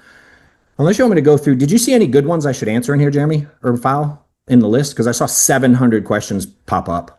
There's strategy for everything, in general. It's like, what's your angle? And if you think about like whatever questions you're asking people during your discovery process, during your presentation, after you ask a question or think about your presentation, and if you're just following a script, if you don't know what the script's trying to do, the script is pointless. If you just read a script, like no one asked if you know how to read. Study your profession. Learn what the script is trying to accomplish. Scripts were created for those of you that are too fucking scared to get on the phone without one. That's why we made them. All of us back in the day, early on, we had to kind of go and figure it out and take notes and work on the craft and do all the things. And everybody be like, what do you say? Dude, so I have a very intentional structure. I have purpose, question to question, line to line. So as you start doing your presentation, if things don't go your way, and when you ask a client a question, I want you to think like, what were you trying to get them to say when you ask that question? Because some of y'all ask questions and you open the door for them to just throw up on you. I'm like, did the question have intentionality behind it? And so for me, when I ask a question, no matter what I put them in a corner to where they can have two options on how to answer. And it's usually yes or no. And I have a response for the yes and I have a response to the no. And both of them lead me to the same spot at the end. They're not going to get out of the spot I'm going. If you're over 60, this is how I present. You're going to have to arm wrestle me to write your return policy. You're going to have to beg for it. You're going to have to understand it. 100% of people over 60, mortgage protection, that's how I present. Every time. I do it 10 out of 10 times. And I was the #1 final expense producer in FFL in 2016. and I bought 0 final expense leads. It was all mortgage protection, all seniors. In fact, back in the day, Jeremy, with the direct mail company, no one liked calling these seniors. And so when they were over 70, everyone complained and bitched and moaned and wanted credit. They wanted to get a refund on the lead because they were too old. And so the company got really smart and they started separating them. And so if they got a lead that was aged over 70 on a mortgage protection, they would sell it for $8 just to make their money back and not get chargebacks. I would buy all of them, dude. Like gold mine. Bro, I slayed it on this type of close. It was my biggest. That's where I made all my money. And they're big policies, right? And retention is good on those too. Retention's insane. They don't fall off. And I'm not selling typically ever $5, $6, $7, $8, $9, $10,000 policies, dude. It's $20, $30, $40,000 policies. And what I'm trying to do is I'm like, hey, do you want to take care of your daughter for 6 months? It's this much. 12 months, it's this much. 18 months, it's this much. How much time do you want to give them to not have to think? And make sure we collect that 150, 200, 300 grand in equity. I look at it like a bag of money in the basement or the attic, but they can't get it till they hand over the keys to someone else. That's when they get to take the bag of money out and take it home. So we got to make sure we preserve that bag of money. Would you pay $252 to preserve a bag of 400 grand? Of course you would. Are you going to pay $1,800 for $200,000 in term? No one wants to pay that shit. In fact, Jimmy, sometimes I would tell them the price. Be like, dude, to cover the 400 grand, dude, it's $1,200 a month. That's stupid. I don't think you should do that at all. All my clients do this instead. And it wasn't a lie because I signed these fuckers up nonstop to this product, and it pays renewals, dude. I'm still getting paid on this product to this day. And I hadn't sold that in forever. So I'll open up for some questions unless you saw some you want me to answer, dude. Does final expense, do you ask their monthly income?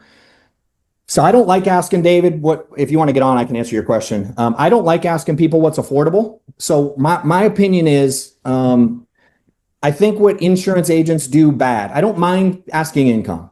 I hate the question of like what's left over at the end of the month. I absolutely hate that fucking question. I think it's a really poor question. If you teach it and it works, I apologize. Keep doing it if it's working for you. I don't like it because it implies that you only have what's left over to work with to take care of their insurance.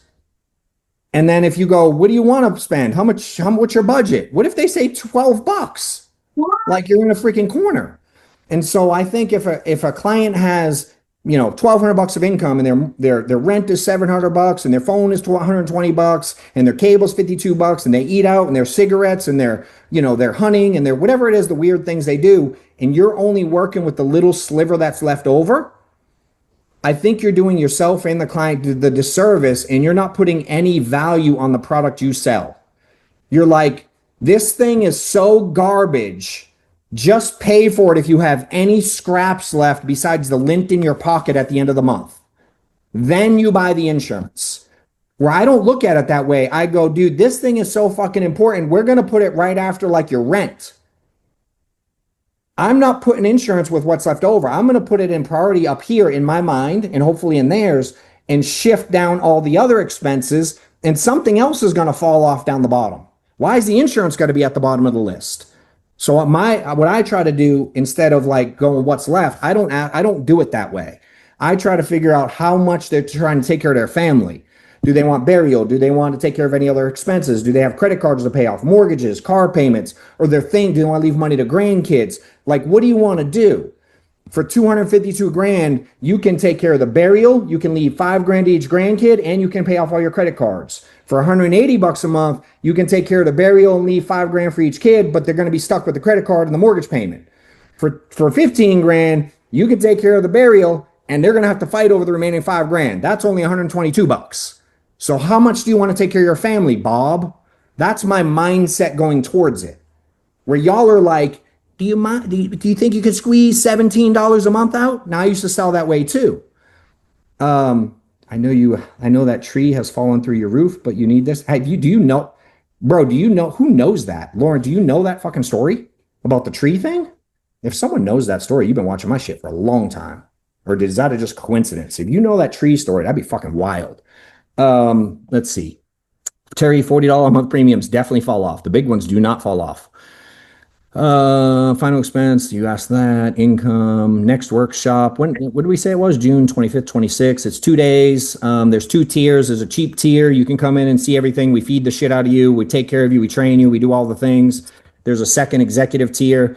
It's for people that want to get a little bit closer. We have a private mastermind at my house after. We serve you dinner at the house. We hang out at the house for 3 or 4 hours. You can come by, kind of schmooze and talk to the people that got money and pay for it. And literally, I people think I'm crazy for it, but I actually let you in my house and we hang out for a few hours and talk shop and teach you a little bit higher level. Reese said you're going till midnight, John. Huh? Reese said you're going till midnight. Oh, dude, because I don't shut up. I mean, I'm fucking an hour and a half into this thing and I haven't even taken a question yet. I think someone said, how long you call your leads for? So you buy them this week. How long are you calling that set of leads? So I'm very much like a lead flow kind of guy, right? 7.5% pick up. The more I dial them, the lower that number gets, right? So I want to make sure that I have a constant flow of leads.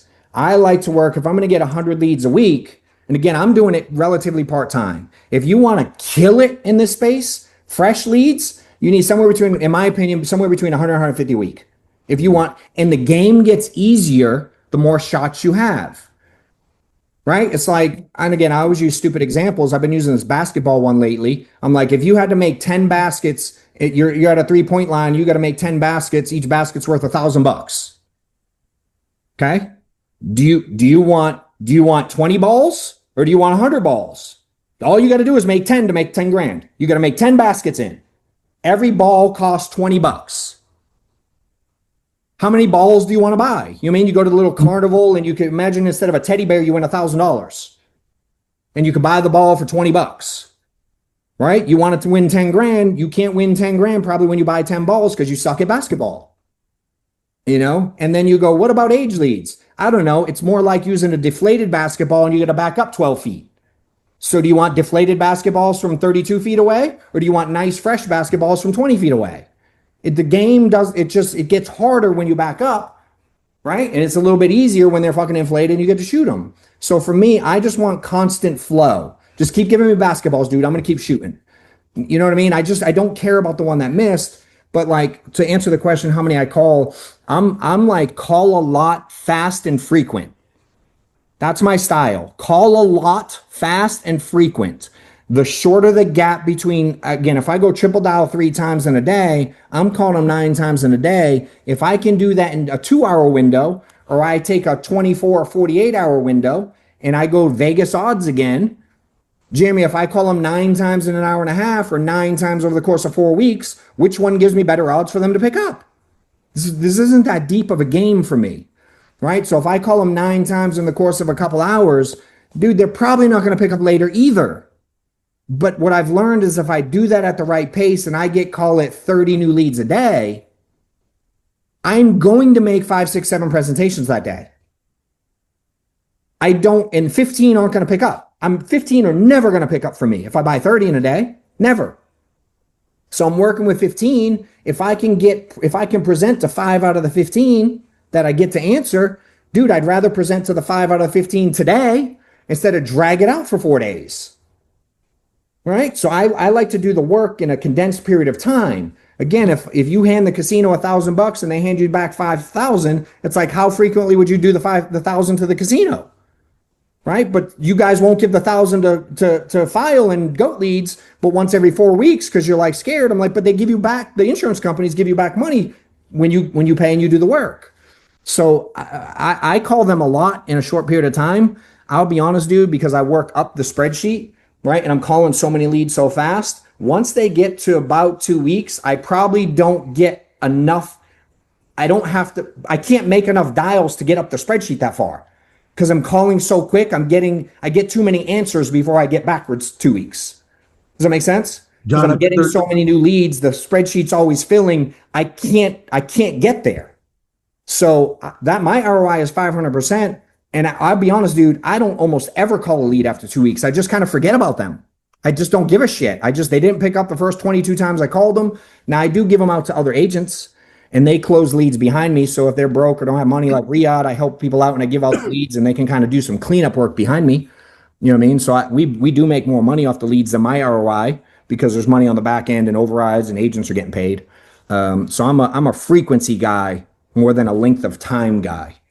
You know, if you look at one of the things I look at is how many phone calls I make in a week versus how many leads I get in a week. Right? So if you get 100 leads a week and you make 500 phone calls, you're like, I made 500 phone calls. I'm like, dude, you only called your leads on average 5 times. No offense. That's like cute and comical. On 100 leads, when only 7.5% pick up, your average should be 15, 20 times a lead on average. You get 100 leads, you could make a couple thousand phone calls on that, 1,500 phone calls on that.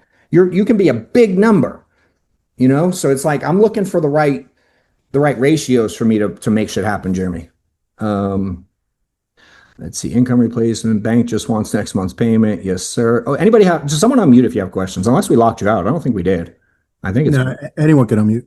Yeah, just unmute if you got a question. Otherwise, I'll keep talking and you won't get your question in. What up, y'all? So YouTube memberships, we have one now. Right next to the subscribe button, there's a neon white join button. You can't miss it. Subscribe, whatever it says, click the link, get in there. I do a ton of coaching, teaching people how to dial, corrections, working on their presentations, working on their mindset. I will coach on theory, but I like coaching real world stuff. And if you join the membership section, you're gonna see live coaching where I'm not only helping people, but every once in a while I get in there and dial myself. There's some cool videos coming out, tons of content. All of the training videos will be directly on my YouTube channel. That's available to members only. Super easy to find. So join now if you're interested. Click below. See you in there. Hi, can you hear me? I can. What's your name? I don't see you. My name is, sorry, I turned my camera off. Sorry about that. My name is Sharon Wise. How are you? I'm good. I'm good, Sharon. Someone put a question in here just now that I actually had, like, do you let all the leads come in from an order before you dial them, or do you typically dial as soon as they come in? All right. So what do you do? Me, I watch them like a hawk, and I kind of start dialing them as soon as they start coming in. All right, so and I feel like I'm doing it wrong. why do you feel like that? Because like for example, I listen to your YouTube videos a lot, and one thing that stood out to me was how you dial 25 at a time, then redial those, and by then you should have reached out at least 9 times per lead. But if I bought an order of like 30, for example, and only like 5 are coming in here and there, I really don't have an opportunity to do that 25 dial thing. That's why I feel like I'm kind of doing it wrong. Okay. So I don't believe with what you said. So you're buying only 30 at a time. So you, like, what do you do with the 30 you bought? So then the question is, how frequently do you buy the 30? I try to do weekly. I'm actually just coming back in full time about a week or so ago. So let's walk through it. If you get 30 leads, how many days a week do you make phone calls? 5 days. Okay. So let's say you turn on your leads Monday. Do you spread it out over 5? So you get 6 a day for 5 days? Is that kind of how the flow will be? No, in the lead system that we use with my organization, we have the ability to put like a daily limit. So I tried to keep my limit on at least 20 to 30. So if you order 30 for a week, you get them all in a day or 2? About 2 days. Okay. So cool. Let's go through it. So let's say 15 leads come in a day, right? Now, again, you got choice. We got 2 choices to make. We can sit and stare at the computer and the name and the number on it and not make phone calls, or we can make phone calls. Which probably makes the most sense to do? Make phone calls. Okay. So that's why I've been mixing it with age leads. Right. When the alternative is not make phone calls, I think that's a bad choice. Now, if the alternative is make phone calls on age, I don't mind that. What I try to get people to understand is, like, if you're getting 30 new leads over the week, there's a feeling to this game, right? And typically when you're calling age leads or spreading out, the feeling is like, damn, no one's answering. Everyone's telling me no, or I want to think about it. I'm not getting a lot of really good conversations. Like, it's very demotivating making phone calls, right? And so if you don't get enough leads, right, it kind of goes 2 ways. If you get, again, call it you have a limit and you want that 30 leads, because some people do buy the 30 leads a week and they don't supplement. If a lead comes, if you got 5 or 6 a day or 10 a day, even, let's say you get 10 a day. If one comes in at 8 o'clock and you call it and they don't pick up, what time's the second lead come in? Is it 8:20, 8:30, 9, 9:15, 9:20? Like, when's it? So then what do you do for that hour and a half in between? Do you twiddle your thumbs? Do you go call age leads? So if you get a new lead that don't pick up, and then you start going and calling age leads and they tell you to pound dirt, and then your next new lead doesn't come in for an hour and a half, and they tell you like, I'm busy right now, call me later, then when's your next new lead come in? 10:30, 11 o'clock, whatever it is. So now you got to go back to calling old leads. Your feeling doesn't change. You're still feeling like, this isn't really productive.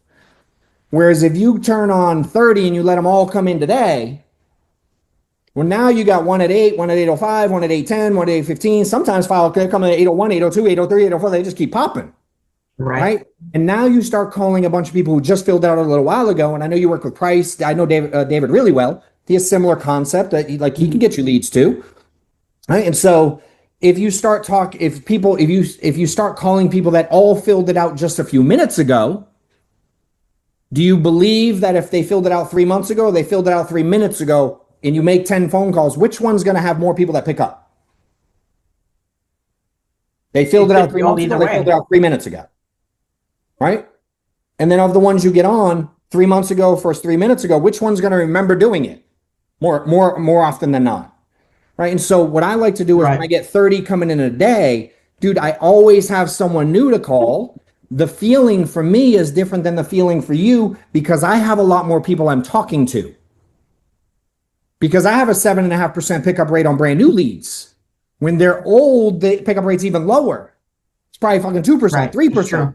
So out of 100, you only get a couple to pick up. If you only sprinkle in a little bit, right? Like I remember, this is a really funny example and bad analogy, but it's coming up. I used to be like, when I was a parent really young. I was 16 years old when I had my first kid on the way. And so I had a lot of really dumb rules. I didn't know how to really be a parent really well. And I was really stubborn and anal. And I remember I used to want like my kids to eat their vegetables and shit. And I remember one day my daughter had a friend over. My daughter's name is Shaylee and her friend's name was Lashea. It was a girl I went to high school with who also had babies really young. And Lashea she didn't want to eat her like broccoli. And I was like, you have to eat your broccoli. It's just how I was raised. You got to clear your plate before you can leave for dinner. You know what I mean? So I tried doing that, and I'm 17, 18, 19 years old at the time, trying to be like a weirdo. And so I thought it would be a good idea to sprinkle the broccoli into her ice cream because like she wanted ice cream after. And I put the broccoli, like literally put it in her ice cream, hoping she wouldn't notice, like because it's just a little bit in there, and she would only taste ice cream. Right. And again, neurotic thinking. But for you, it's imagine taking some kind of, I don't know, you put like my wife, when she gives the dog medicine, she puts it in his dog food because it's mostly food and it's a little bit of medicine. So he doesn't taste the medicine. Right. And Maddox the same way. She puts his medicine inside Gatorade. He drinks the Gatorade. He doesn't taste the whatever, cold medicine or whatever. So for you, if you have a whole bunch of age leads and you just sprinkle in a new lead here and there, you're not going to taste the new lead. You're not going to get the flavor. It doesn't hit the same way. Right. And so if I get 30 at a time coming in, my feeling is different than your feeling. Right. So to answer your actual question, I'm calling them the second I can if I'm sitting there in front of the computer and I can call them. Now, if I'm on a presentation or talking to people, I don't mind that lead sit there. I'm not the guy that stresses out and think they go bad in 24 hours. So if they pile up, I go to sleep on a Sunday night and I got 30 of them that come in overnight on Monday morning. That doesn't stress me out either. But I think people sitting around, I had someone tell me the other day, they were taught to let the lead cook for 24 hours before they call it. Oh no. I'm like, what do you mean by let it cook? Like it's in a crock pot and it's got a simmer and shit. I'm like, I think that's a really bad strategy. We are in sales. And if I had the top 15 sales book in the history of time sitting in front of us, what would they all say about should you call them now or should you call them later? And also, how many times does a typical, if we go, and y'all can type this in if you want for shits, if we said the top 10 sales books ever, how many attempts at a potential prospect do you think it takes on average to make a sale? What would the top 10 sales books of all time probably say? What would that number be? If y'all type that Probably in. 9. Yeah, y'all type the number in. How many attempts do you think it would take? Like pitches. How many no's on average to make that sale? You know what I mean? Like, look at the crazy numbers here. Right? And then I go, how many times do you call your leads? I bet it's not that many times. I bet you're scared shit to call your leads 15 times. Some people are. Me? No. Not you. No, in general, some people type it. So for me, there was a time I was though. I yeah, used me to be too. nervous. So yeah, I'm gonna call them now and call them often kind of guy. But again, I'm also not afraid to let them sit there. If I'm busy as shit making presentations, it doesn't stress me out because it means the second I hang up, I don't have to have that weird feeling of gaps. If I'm making a presentation and 25 leads come in, dude, I hang up. I got 25 people to bang out now. I don't have to go sprinkle in the shit. That help? Oh, definitely. Thank you. Because I actually, it happened to me. I was doing a presentation a little while back, and 8 leads just popped in out of nowhere, and I got so nervous. I'm like, oh my God, I'm going to miss them. So thank you for that. Oh, Terry, the 1500. Yeah, I can do that one. Should I do that one? You like that one? That was the video came out yesterday or today, I think, Terry. I got a lot of messages about that one. You can do that one. Joanne has her hand up. I don't know. Go ahead, Joanne. Yeah, sorry. Go ahead, Joanne. If you want to come on video, that would be super helpful because then you show up on my screen. Oh, okay. Don't be scared. Imagine if I was not on video the whole time, it'd be weird. Hey, everyone. What's up? My only question was, I heard you say you do presentations, and so I was just wondering, are you talking about video presentations with like a PowerPoint? No, hell no. No. What is Meaning, for me, a presentation means I get all the way through the conversation, I show pricing. Okay. Meaning I present the product to the client.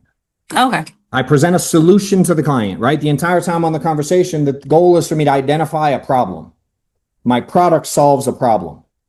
So if I can identify and or in the example of the mortgage protection, create a problem that they maybe didn't see before, right? I can create a problem too. It's not that they were blind to it fully. They just didn't think of that angle. So my whole job, all my questions, everything I'm doing during the initial phase, the first 5 or 10 minutes of the conversation, number one, I'm trying to get them to at least listen to me and not hang up on me. That's the initial objection. Just don't hang up. And I have strategies for that. It's all in the chat thing.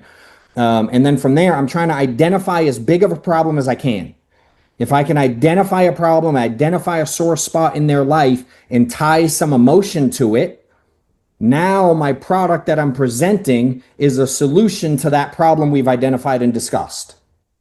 I'm not selling 15 grand for 82 bucks a month. That does nothing.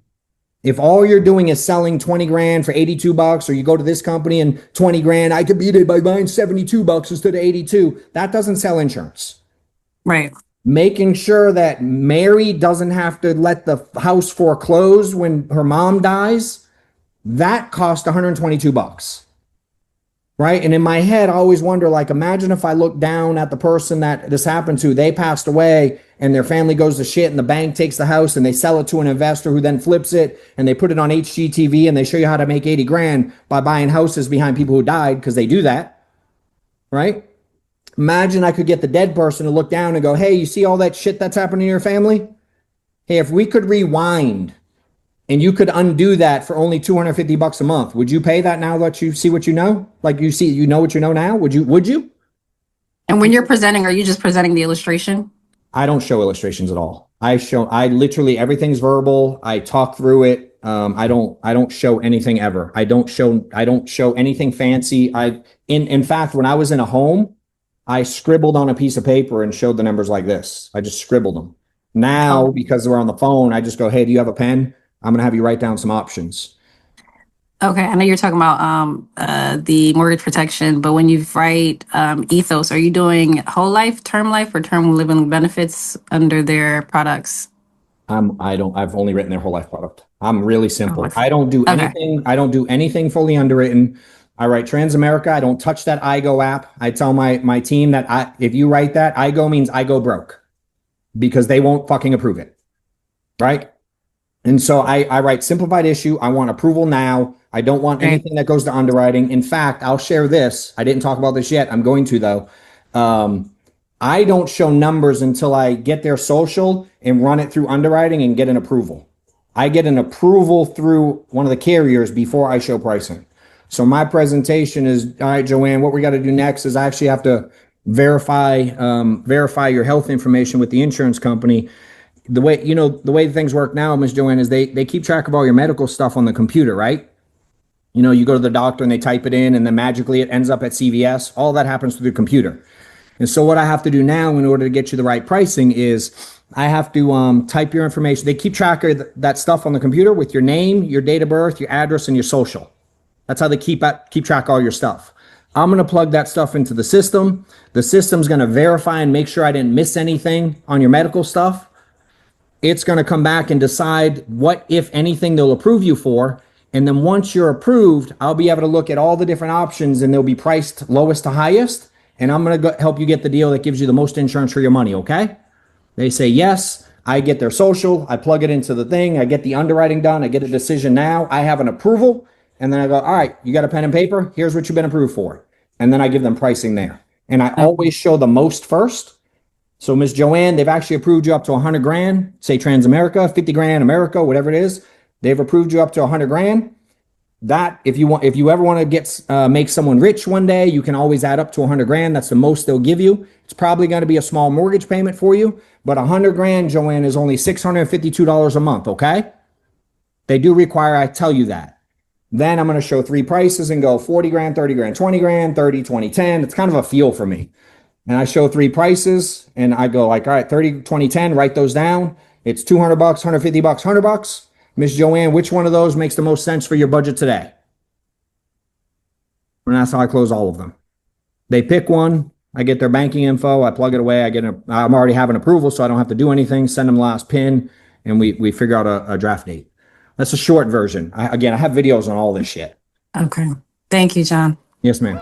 If you're an insurance agent and you feel like you're stuck, you've hit a wall, you're trying to figure out sales strategies, the scripts to use, how to get like off the ground and get to that top of the leaderboard type status, I have a course that I've put out, super affordable. I'm getting a ton of great feedback from people every day on the strategies they've learned and been able to implement, from goal setting to sales techniques to calendar scheduling, everything you would need to get your business off the ground and get running quickly. jwcourse.com, click the link below and get in there today.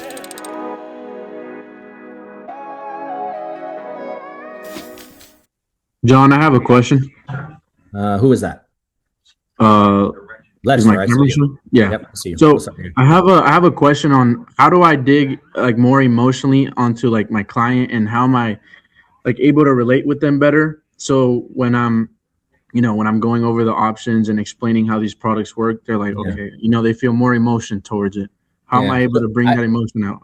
I'll tell you how I do it. I want to ask you a lot of questions, but we'd be on till 9 o'clock if I asked everyone all the questions I want to.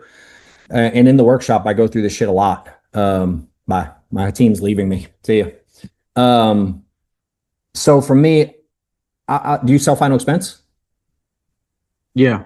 All right, cool. So if someone fills out a final expense lead for me, when we start talking, I go, I have some questions I really like to ask to trigger that. I'm not really an emotional guy. I don't feel like we have to relate.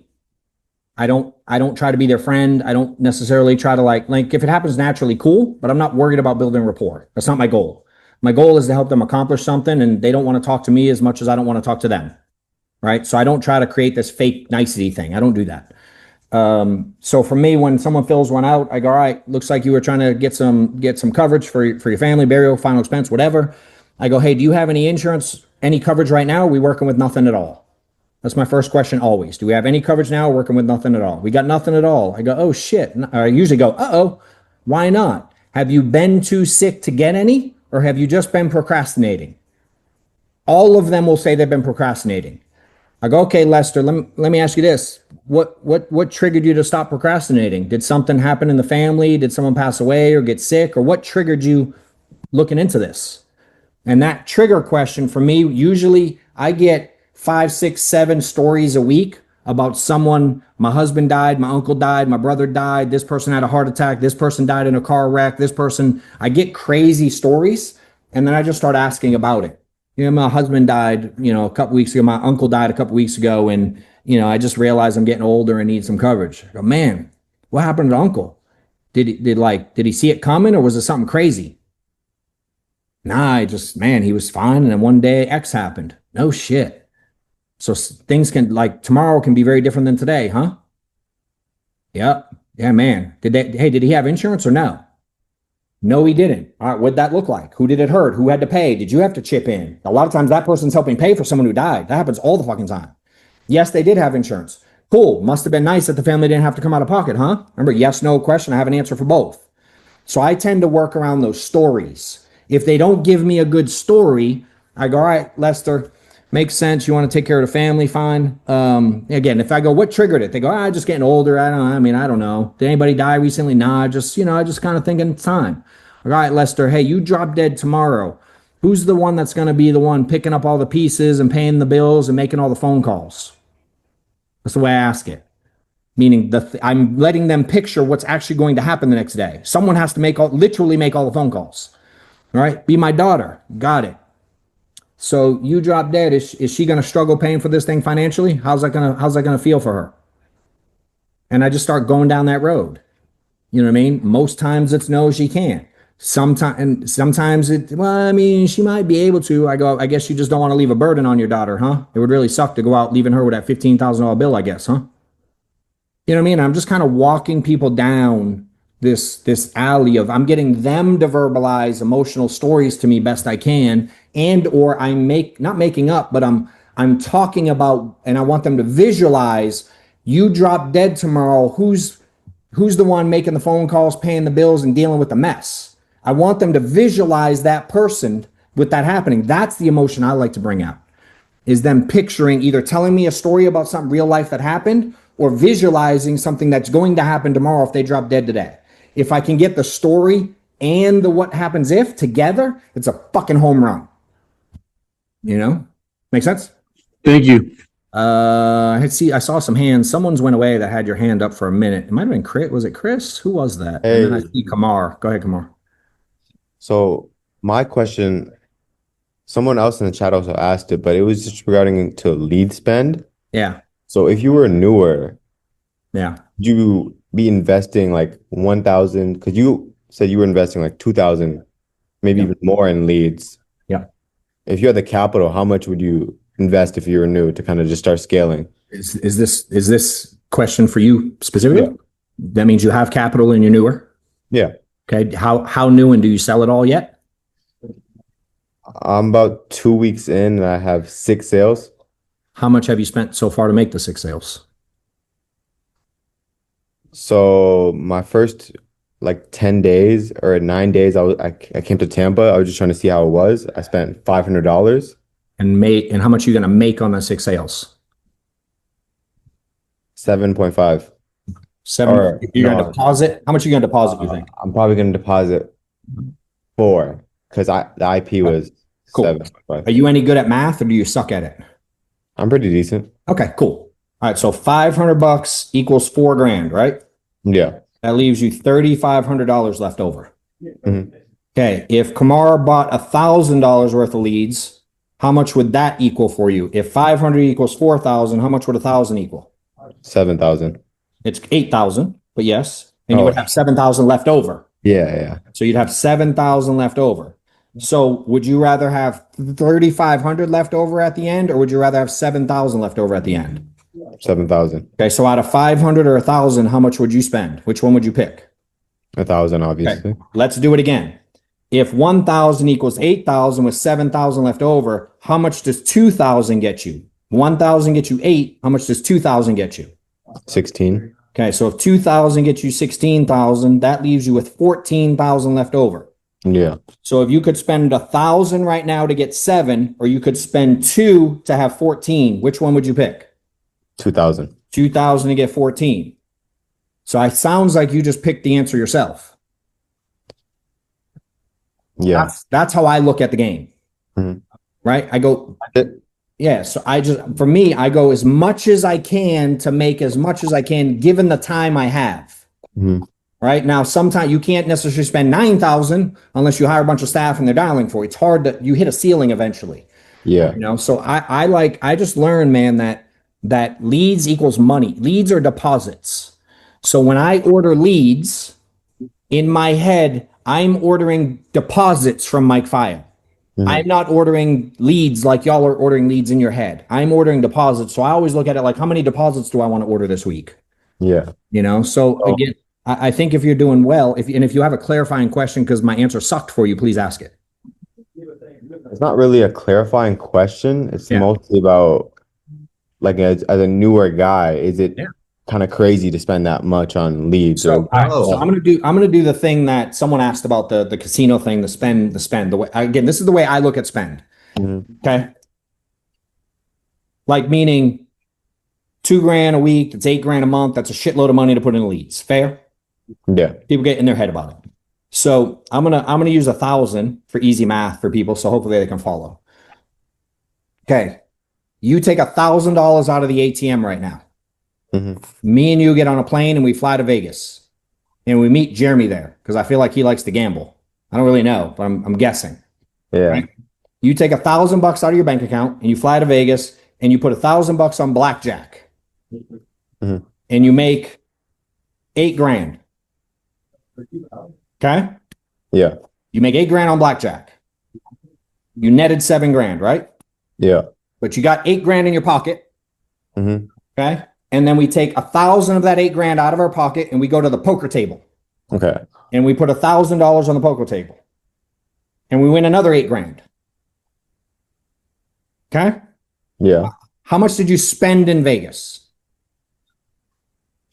How much did we take out of the bank? And how much, again, your wife, your girlfriend goes, holy shit, how much money did you gamble? Oh my God, did you drain our bank account? Yeah. Tell her, how much money did you take out? Only 1,000. Correct. You would never tell her you took out 2,000, right? Because you took 1,000 and you spent it twice. You spent it once on blackjack and once on poker. Yeah. And if we did it again and you went to roulette and you spent another 1,000 to win $8,000, you wouldn't say I spent $3,000. You'd still say you went with 1,000 and you bet 3 different times and made $8,000. You netted 24. Right. So I look at leads like that, where you guys go, I spent 1,000 a week. It's 4,000 a month. I go, no, I just spent the same 1,000 over and over and over again. I spent 1,000. I gave it to File. The lead company, just like the blackjack table, they sent me $5,000. Of that $5,000, if I could mark $1,000 bill, put a little red line on it, and I give it to Mike File, and I go do my thing, and I make insurance money and the commissions, and that $1,000 marked bill came back to me. Yeah. And I gave it back to File, and I did it again. I've convinced myself it's just like Vegas, and I just keep rewashing that same $1,000 bill. I've convinced myself I don't pay $8,000 a month in leads. I convinced myself I just take $2,000 and I go to the blackjack table, and then I go to the poker table, and then I go to the roulette table, and I just keep winning. So in my head, I tell myself I only spend the same money over and over again. I'm just flipping money.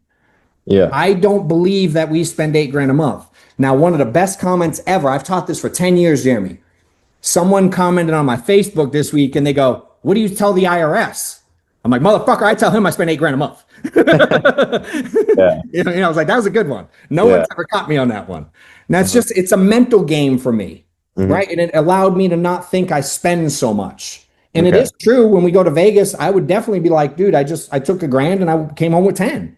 Even though I played 52 games, I wouldn't be like, I spent $52,000 and only came home with 10. I would never say that. And so sometimes psychologically, dude, we have to find ways to trick ourselves into not being scared to make a move. And for me, I was scared to make a move because I looked at it very differently, because people went, holy shit, the amount of money you spend. Yeah. A lot of people, like, because I was trying to tell somebody, like, you might as well just spend the money and learn now. But some people are like, callous your mind, do dials. But like, I'm not learning anything from no pickups. I'm learning nothing. Correct. Yeah, you are. Yeah. So it's just, I mean, for me, it's just, again, I think the more you believe in yourself, the more you go all in, the more people you're going to talk to, the more people you talk to, the more conversations you're going to have, the more conversations you're going to have. Two things happen. You make more presentations. And if you do the game right and you study your craft and you learn this thing and you get on here and you ask questions and you come to events and you start honing in your skills, not only do you have the reps, but you start building this repertoire of things to say and a skill set and calluses that you don't care about the negatives and the no's. You ever see those guys that do like TikTok videos and they walk up to strange girls and they do these crazy pickup lines, or they ask them if they'll marry them, and they, you know what I mean? Like they do all these funny things, and you're beautiful. Will you come home? And they hold their hand with a stranger. Like why? Why do they?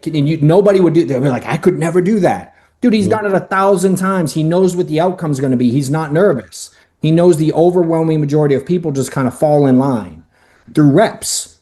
Reps make us comfortable. And so you have the right mindset about it. You just got to get yourself around other people like me that think different than your friends. Because your friends are going to go, holy shit, why are you spending $1,000 a week? That's $4,000 a month. And I'm going to go, hey, Kamar, why are you being a little bitch? You should be spending $2,000 a week, bro. Yeah. You know what I mean? It's like you just got to be around a different vibe of people who understand the game different, in my opinion. Because I'm also asking because when I first did that 7.5, all of that was specs. Yeah. And then recently my upline does truckers. Yeah. And it made sense for me to switch to truckers because they have more capital. And They all work, dude. Everything works a little bit in the space. Yeah. That's what I've learned. All lead types work, all styles work, everything works a little, and nothing works perfect. Yeah. The averages are the averages of the averages. I'm not gonna have a 17x close rate because it's a trucker. You know what I mean? It's just it's going to average. They all work. If you have a shitty skill set on truckers, doesn't matter what their capital is.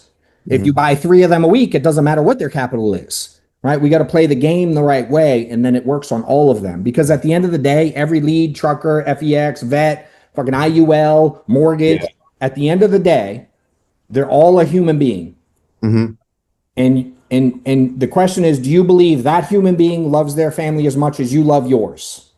Of course. And Maybe. do you think when they die, they want to take care of their family as much as you want to take care of yours? Mm-hmm. Right? So it's like, and at the end of the day, they're just like us in many ways. Who gives a shit if they're a trucker or not a trucker? You know what I mean? Like, and again, I love that you want to buy them and you like them. I'm just saying it doesn't make anything else better or worse because they're all at the end of the day people who want to take care of their family, and some are going to and some aren't, and some might just not with you, but they will with me, and vice versa. Yeah. Some will say no to me and say yes to you. Okay. And so it's like play the game the right way. Just I have a question. Play it consistently. Hold on one I second. have a question. I'm gonna get to Chris. He's had his hand raised for like 35 minutes. I'll get to you right after. My question. Then. Okay. Yes, ma'am. Hang tight though. Chris, go ahead, bro. So the question I have for you is with all of the noise that's going on in the industry as far as the spam blocking, iOS 26 or whatever the heck number we're on today, I hear a lot about using a cell phone. So I'm just curious why you use a cell phone only and not a dialer that's going to give you whether it's local presence or what have you. Because I make 500x return and I don't give a fuck what the noise says. The people that are making the noise, I bet you're making no money. Statistically, most of the people on making the noise are broke, and I just don't care, and it works, and I prove it every day. I don't need local presence to get. Again, put me up against a guy that has local presence that's bitching about it, that has the newest and coolest CRM. Put us in the same room. I know I'll make more money. I don't let noise stress me out, dude. And I have a lot of noise in life. We all do. So I've learned like the people that scream the loudest about the world is crashing. Like, why do I want to listen to that person? You know what I mean? And I continue to prove how easy this business is. And I'll be honest, dude, I have tried dialers. I have used them. I've done the local I bought 250 phone numbers through one of the most popular CRMs out there in September, October. And yeah, it can dial more phone numbers in an hour, but I got way less pickups and it was excruciatingly painful. And then I had to program stuff and fix things. I don't like it. I like easy. I like duplicatable. I like to be able to let someone know they can pick this thing up. I don't even know what iOS 2.6. I don't even know what that shit is. I don't know. My phone number, hey, I called a buddy and my phone number showed up as spam and I'm a damn contact in his phone. Correct. And I still sell insurance to strangers every week. Here's what I know. Is people have been panicking about the world is going to end, about this lead, this carrier, that carrier, this style, that style. 100% of days I've been in the business. People were bitching the world is going to end with direct mail, dude. People were bitching the world's going to end literally as long as I've been in the business. People have been bitching that this is going to stop. World's going away. Insurance is going to be sold by robots. No one's going to do it. Ethos, oh my God, they don't even need us anymore. Everything's automated. Dude, and the other side of really smart people figure out a different way too. And the ones who want to block it get busted by the ones who figure out how to not block. And it's just people are so dynamic and figure things out, dude.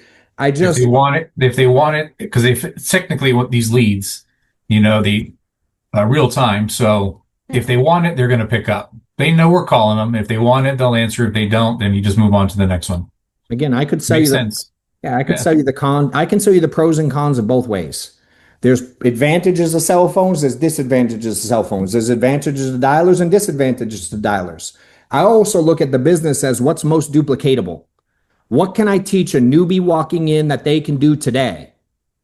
And if I have to teach a newbie walking in today that the only way to do it is to buy a CRM for 149 or 249 or 449, plus get a local presence for 149 a month, plus get the AI, plus get the Send Blue, plus get the 152 phone numbers for all the states you have, and make sure you have extra ones that rotate and do all that. I'm like, bro, why are we making the fucking business that complicated? Correct. Like, why? I just want to know why. Because most agents can't and won't do all that stuff. I'm telling you, if you pick up your phone and you make a shitload of phone calls every day and you buy a shitload of leads, Nick's on the screen, dude. He's been with me fucking 5 weeks, 6 weeks. And this motherfucker wants to get every Lucky Charm magic fucking system on the planet. And I'm like, will you just call the fucking leads, bro? To be fair, I do call the fucking leads a lot, but you do now. Yeah, dude, I want to strangle you for the first 3 weeks. Well, but that's the procedure. Yeah, but now you sold, how, where you at? You have 40, 50 grand, something like that in 6 weeks or whatever?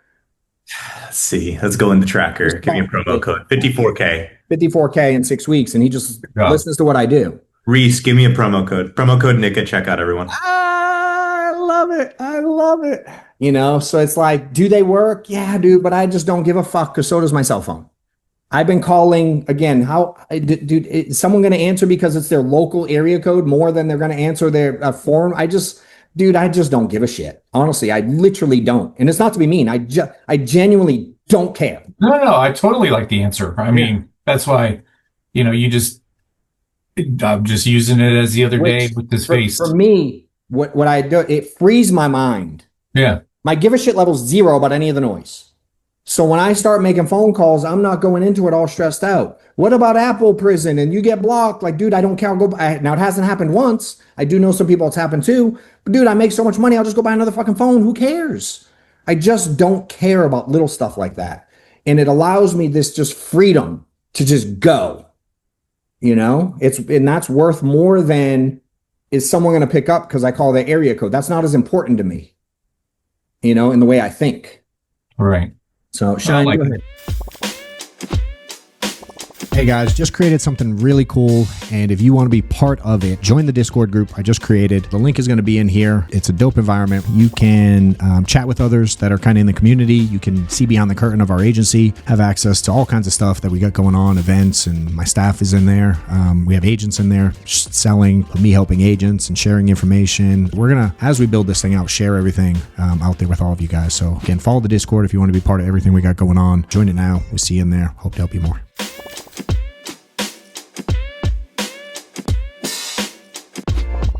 Hi, John. Thank you for doing this. My question is this. So I'm a single mom with 2 young children, and I find myself, following, the crowd. Oh, buy high intent leads, $1,000 a week, or $1,100 a week, or do vets, do this, do that. And what ends up happening is, because I'm doing this by myself, I don't catch the break. Meaning like by the time my return comes back, I may have chargebacks, or, they don't start the policy immediately. And I find myself in a hole. What would be a good start for me to catch up before I, get the ball really rolling? Yeah. Tough question to answer, especially for a single mom. It's tough because schedule's a real thing. You got different battles than most of us. Do you keep up with your numbers at all? Like how many people like you present to a week or anything at all? Do you have any idea? So what I do keep up with, typically if the kids is not sick, I work 10 hours, Okay. 10 hours a day. Huh? How old are they? 5 and 3. You can actually get in 10 hours a day when they're that little? Because of West Coast, and I bought Hawaii. So when they're asleep, you're dialing? Yeah. Good for you. Fuck yeah. I love this. You're about to get an extra discount code from File. Okay. So how many phone calls a week are you making right now? I wouldn't be able to tell you. I would say that I'll dial maybe anywhere between 300 a day. Okay. $300 a day. Recently I started working vet leads, and they have more capital. But sometimes they don't want their policy to go in immediately. I get that. And then when it's time for me to re-up on, I don't have it because, I have Yeah. bills to pay. Yeah. And So so I just that's where don't. it comes into like, what do we got to do in your world to get you 10 apps a week? Because if you get 10 apps a week, here's the beautiful thing. If you do it consistently, right? Like the post date thing should only affect you 1 month. If you sell enough policies, let's say you start in May 1st, Okay. right? And they can't draft, or you start May 4th after they already spent all their money, right? Because technically you could get a draft in the next couple of days. But if let's say you start right after it and everybody needs a draft in June, and you suck at getting people to pay today, which is fair when you're new, it's harder. Right? Now I can help you with that piece too, but if you post date a bunch till May, yeah, you don't get paid a lot in April necessarily if you're really bad at getting immediate drafts. But if you stay consistent and you write 10 apps a week and say maybe 2 out of the 10 pay now and 8 out of the 10 pay later, well, in May, you got all the ones from April paying in May. So you got 8 paying now in that week, plus you're doing the same thing again. So you're writing 10 apps, you're deferring them to June or July, whatever month we're in, right? But you got the 2 apps current that you're paying. So if meaning April only, if April sucks, that means you didn't get enough post-dated policies in March that paid in April. So the problem isn't this month, it's what you did wrong last month. Right. Does that make sense? Yes, it makes perfect sense. You've got to fix this like up and downness somewhere in your life. So does it matter with what lead should I run? Should I just do if you I'm trying to think if I share that chef file, I might overwhelm you if I do. So I'm going to keep this one. It depends. Can you put in 1,000 a week, or do you have that always, or does it vary? No, not always. No. Yeah, the reality is you're just going to have to buy a lot of, you're going to have to get as many new names and phone numbers to you as possible. Yeah. New names and phone numbers to you. And I'll give you a little clue into the business. Okay. The overwhelming majority of agents that bought new leads, number 1, they suck ass. Number 2, they're negative and shit. And number 3, they barely work. So if you go into files, aged leads, most of those were called by some dipshit who didn't work really hard. Got it. Because the ones that are in there, the ones that we close, they take out of that list. So the aged ones aren't any of the ones that I worked and closed. They're either the ones that I'm too damn busy to call because I'm getting enough sales, so I skipped over them, or they're the ones that someone on here that pretends they work and they don't work enough called, and you get it for $4 when they paid 20. Right? Now, It's going to take more phone calls, and if you can actually put 10 hours a day in, if you can really do it, like really, really, really, and I know it's hard for single moms, but if you have 10 actual hours a day, you should be making double the phone calls you're making at least in that time frame. You have the time. So what I want you to pay attention to is what's the gap between phone call 1 and phone call 2? Or what's the gap between phone call 10 and phone call 20? Like how much time do you spend between calls, right? If you're taking 10 hours to do 300 phone calls, if I had a gun to your head and said, make 300 phone calls as fast as you can, or else it wouldn't take you 10 hours to do that. Right. I'm doing things in between to get things done. Yeah. Right? So you have to fix that piece. If you really have a 10-hour gap. Now, if you're like, I got these babies and I only have a 3-hour gap, different conversation. But if somehow, some way you found 10 hours a gap. Maybe on average, 8 would be more realistic. Yeah, but 8. Still, I mean, it's you can make on average 60 phone calls an hour. If it's one, because again, 90+% aren't answering. So it's just ring and go to voicemail. Right? So out of 60, like 4 are going to pick up. So maybe you talk for a couple minutes there. So you're 10 minutes on the phone with the 4 people. The other 56, it's 30 seconds, 30 seconds, 30 seconds, 30 seconds, 30 seconds. There's no conversation. That time should be filled with dials. Got it. You know what I mean? So I want you to pay attention to your cadence and then use the tracker this week. If you send me the tracker and you actually put in the activity and you send me a DM on Instagram and you send your little screenshot like, hey, I'm using the numbers, I'll work with you to help you figure it out day by day, week by week. Oh, thank you. Yes. That's the single mom love right there. My mom was one of those, and this is hard. Let's go. We'll let it wrap with that. I love you, John. I just had to get on. Appreciate you. Love you too, girl. we'll let Jeremy and File get back to work. I feel like they've been multitasking because I keep going. I'll keep talking. Otherwise, I have a 7 o'clock call is the only reason I got to go. But if I can help you guys with anything, let me know. File, appreciate you having me on, dude. I warned you I was going to go way to fuck over. So that's fine, man. I love it. So I think we're probably we want to do this once a month. Yeah, I think, a while ago when people complained, I told a lot of people that leads are nothing more than consistency and quantity. And there's nothing more than that. And then when I first saw your numbers, you really proved it. So I appreciate you coming on and helping out and sharing. Thank you. Let me know. All right, guys. Have to help share some stuff with us. Tag us online if we can help in any way. All right, everyone. Amanda's going to send out the recording to everyone. So take care. Thanks. Thanks so much. Yeah, thanks, guys. Appreciate you. Thanks, John. Thank you. Thank you.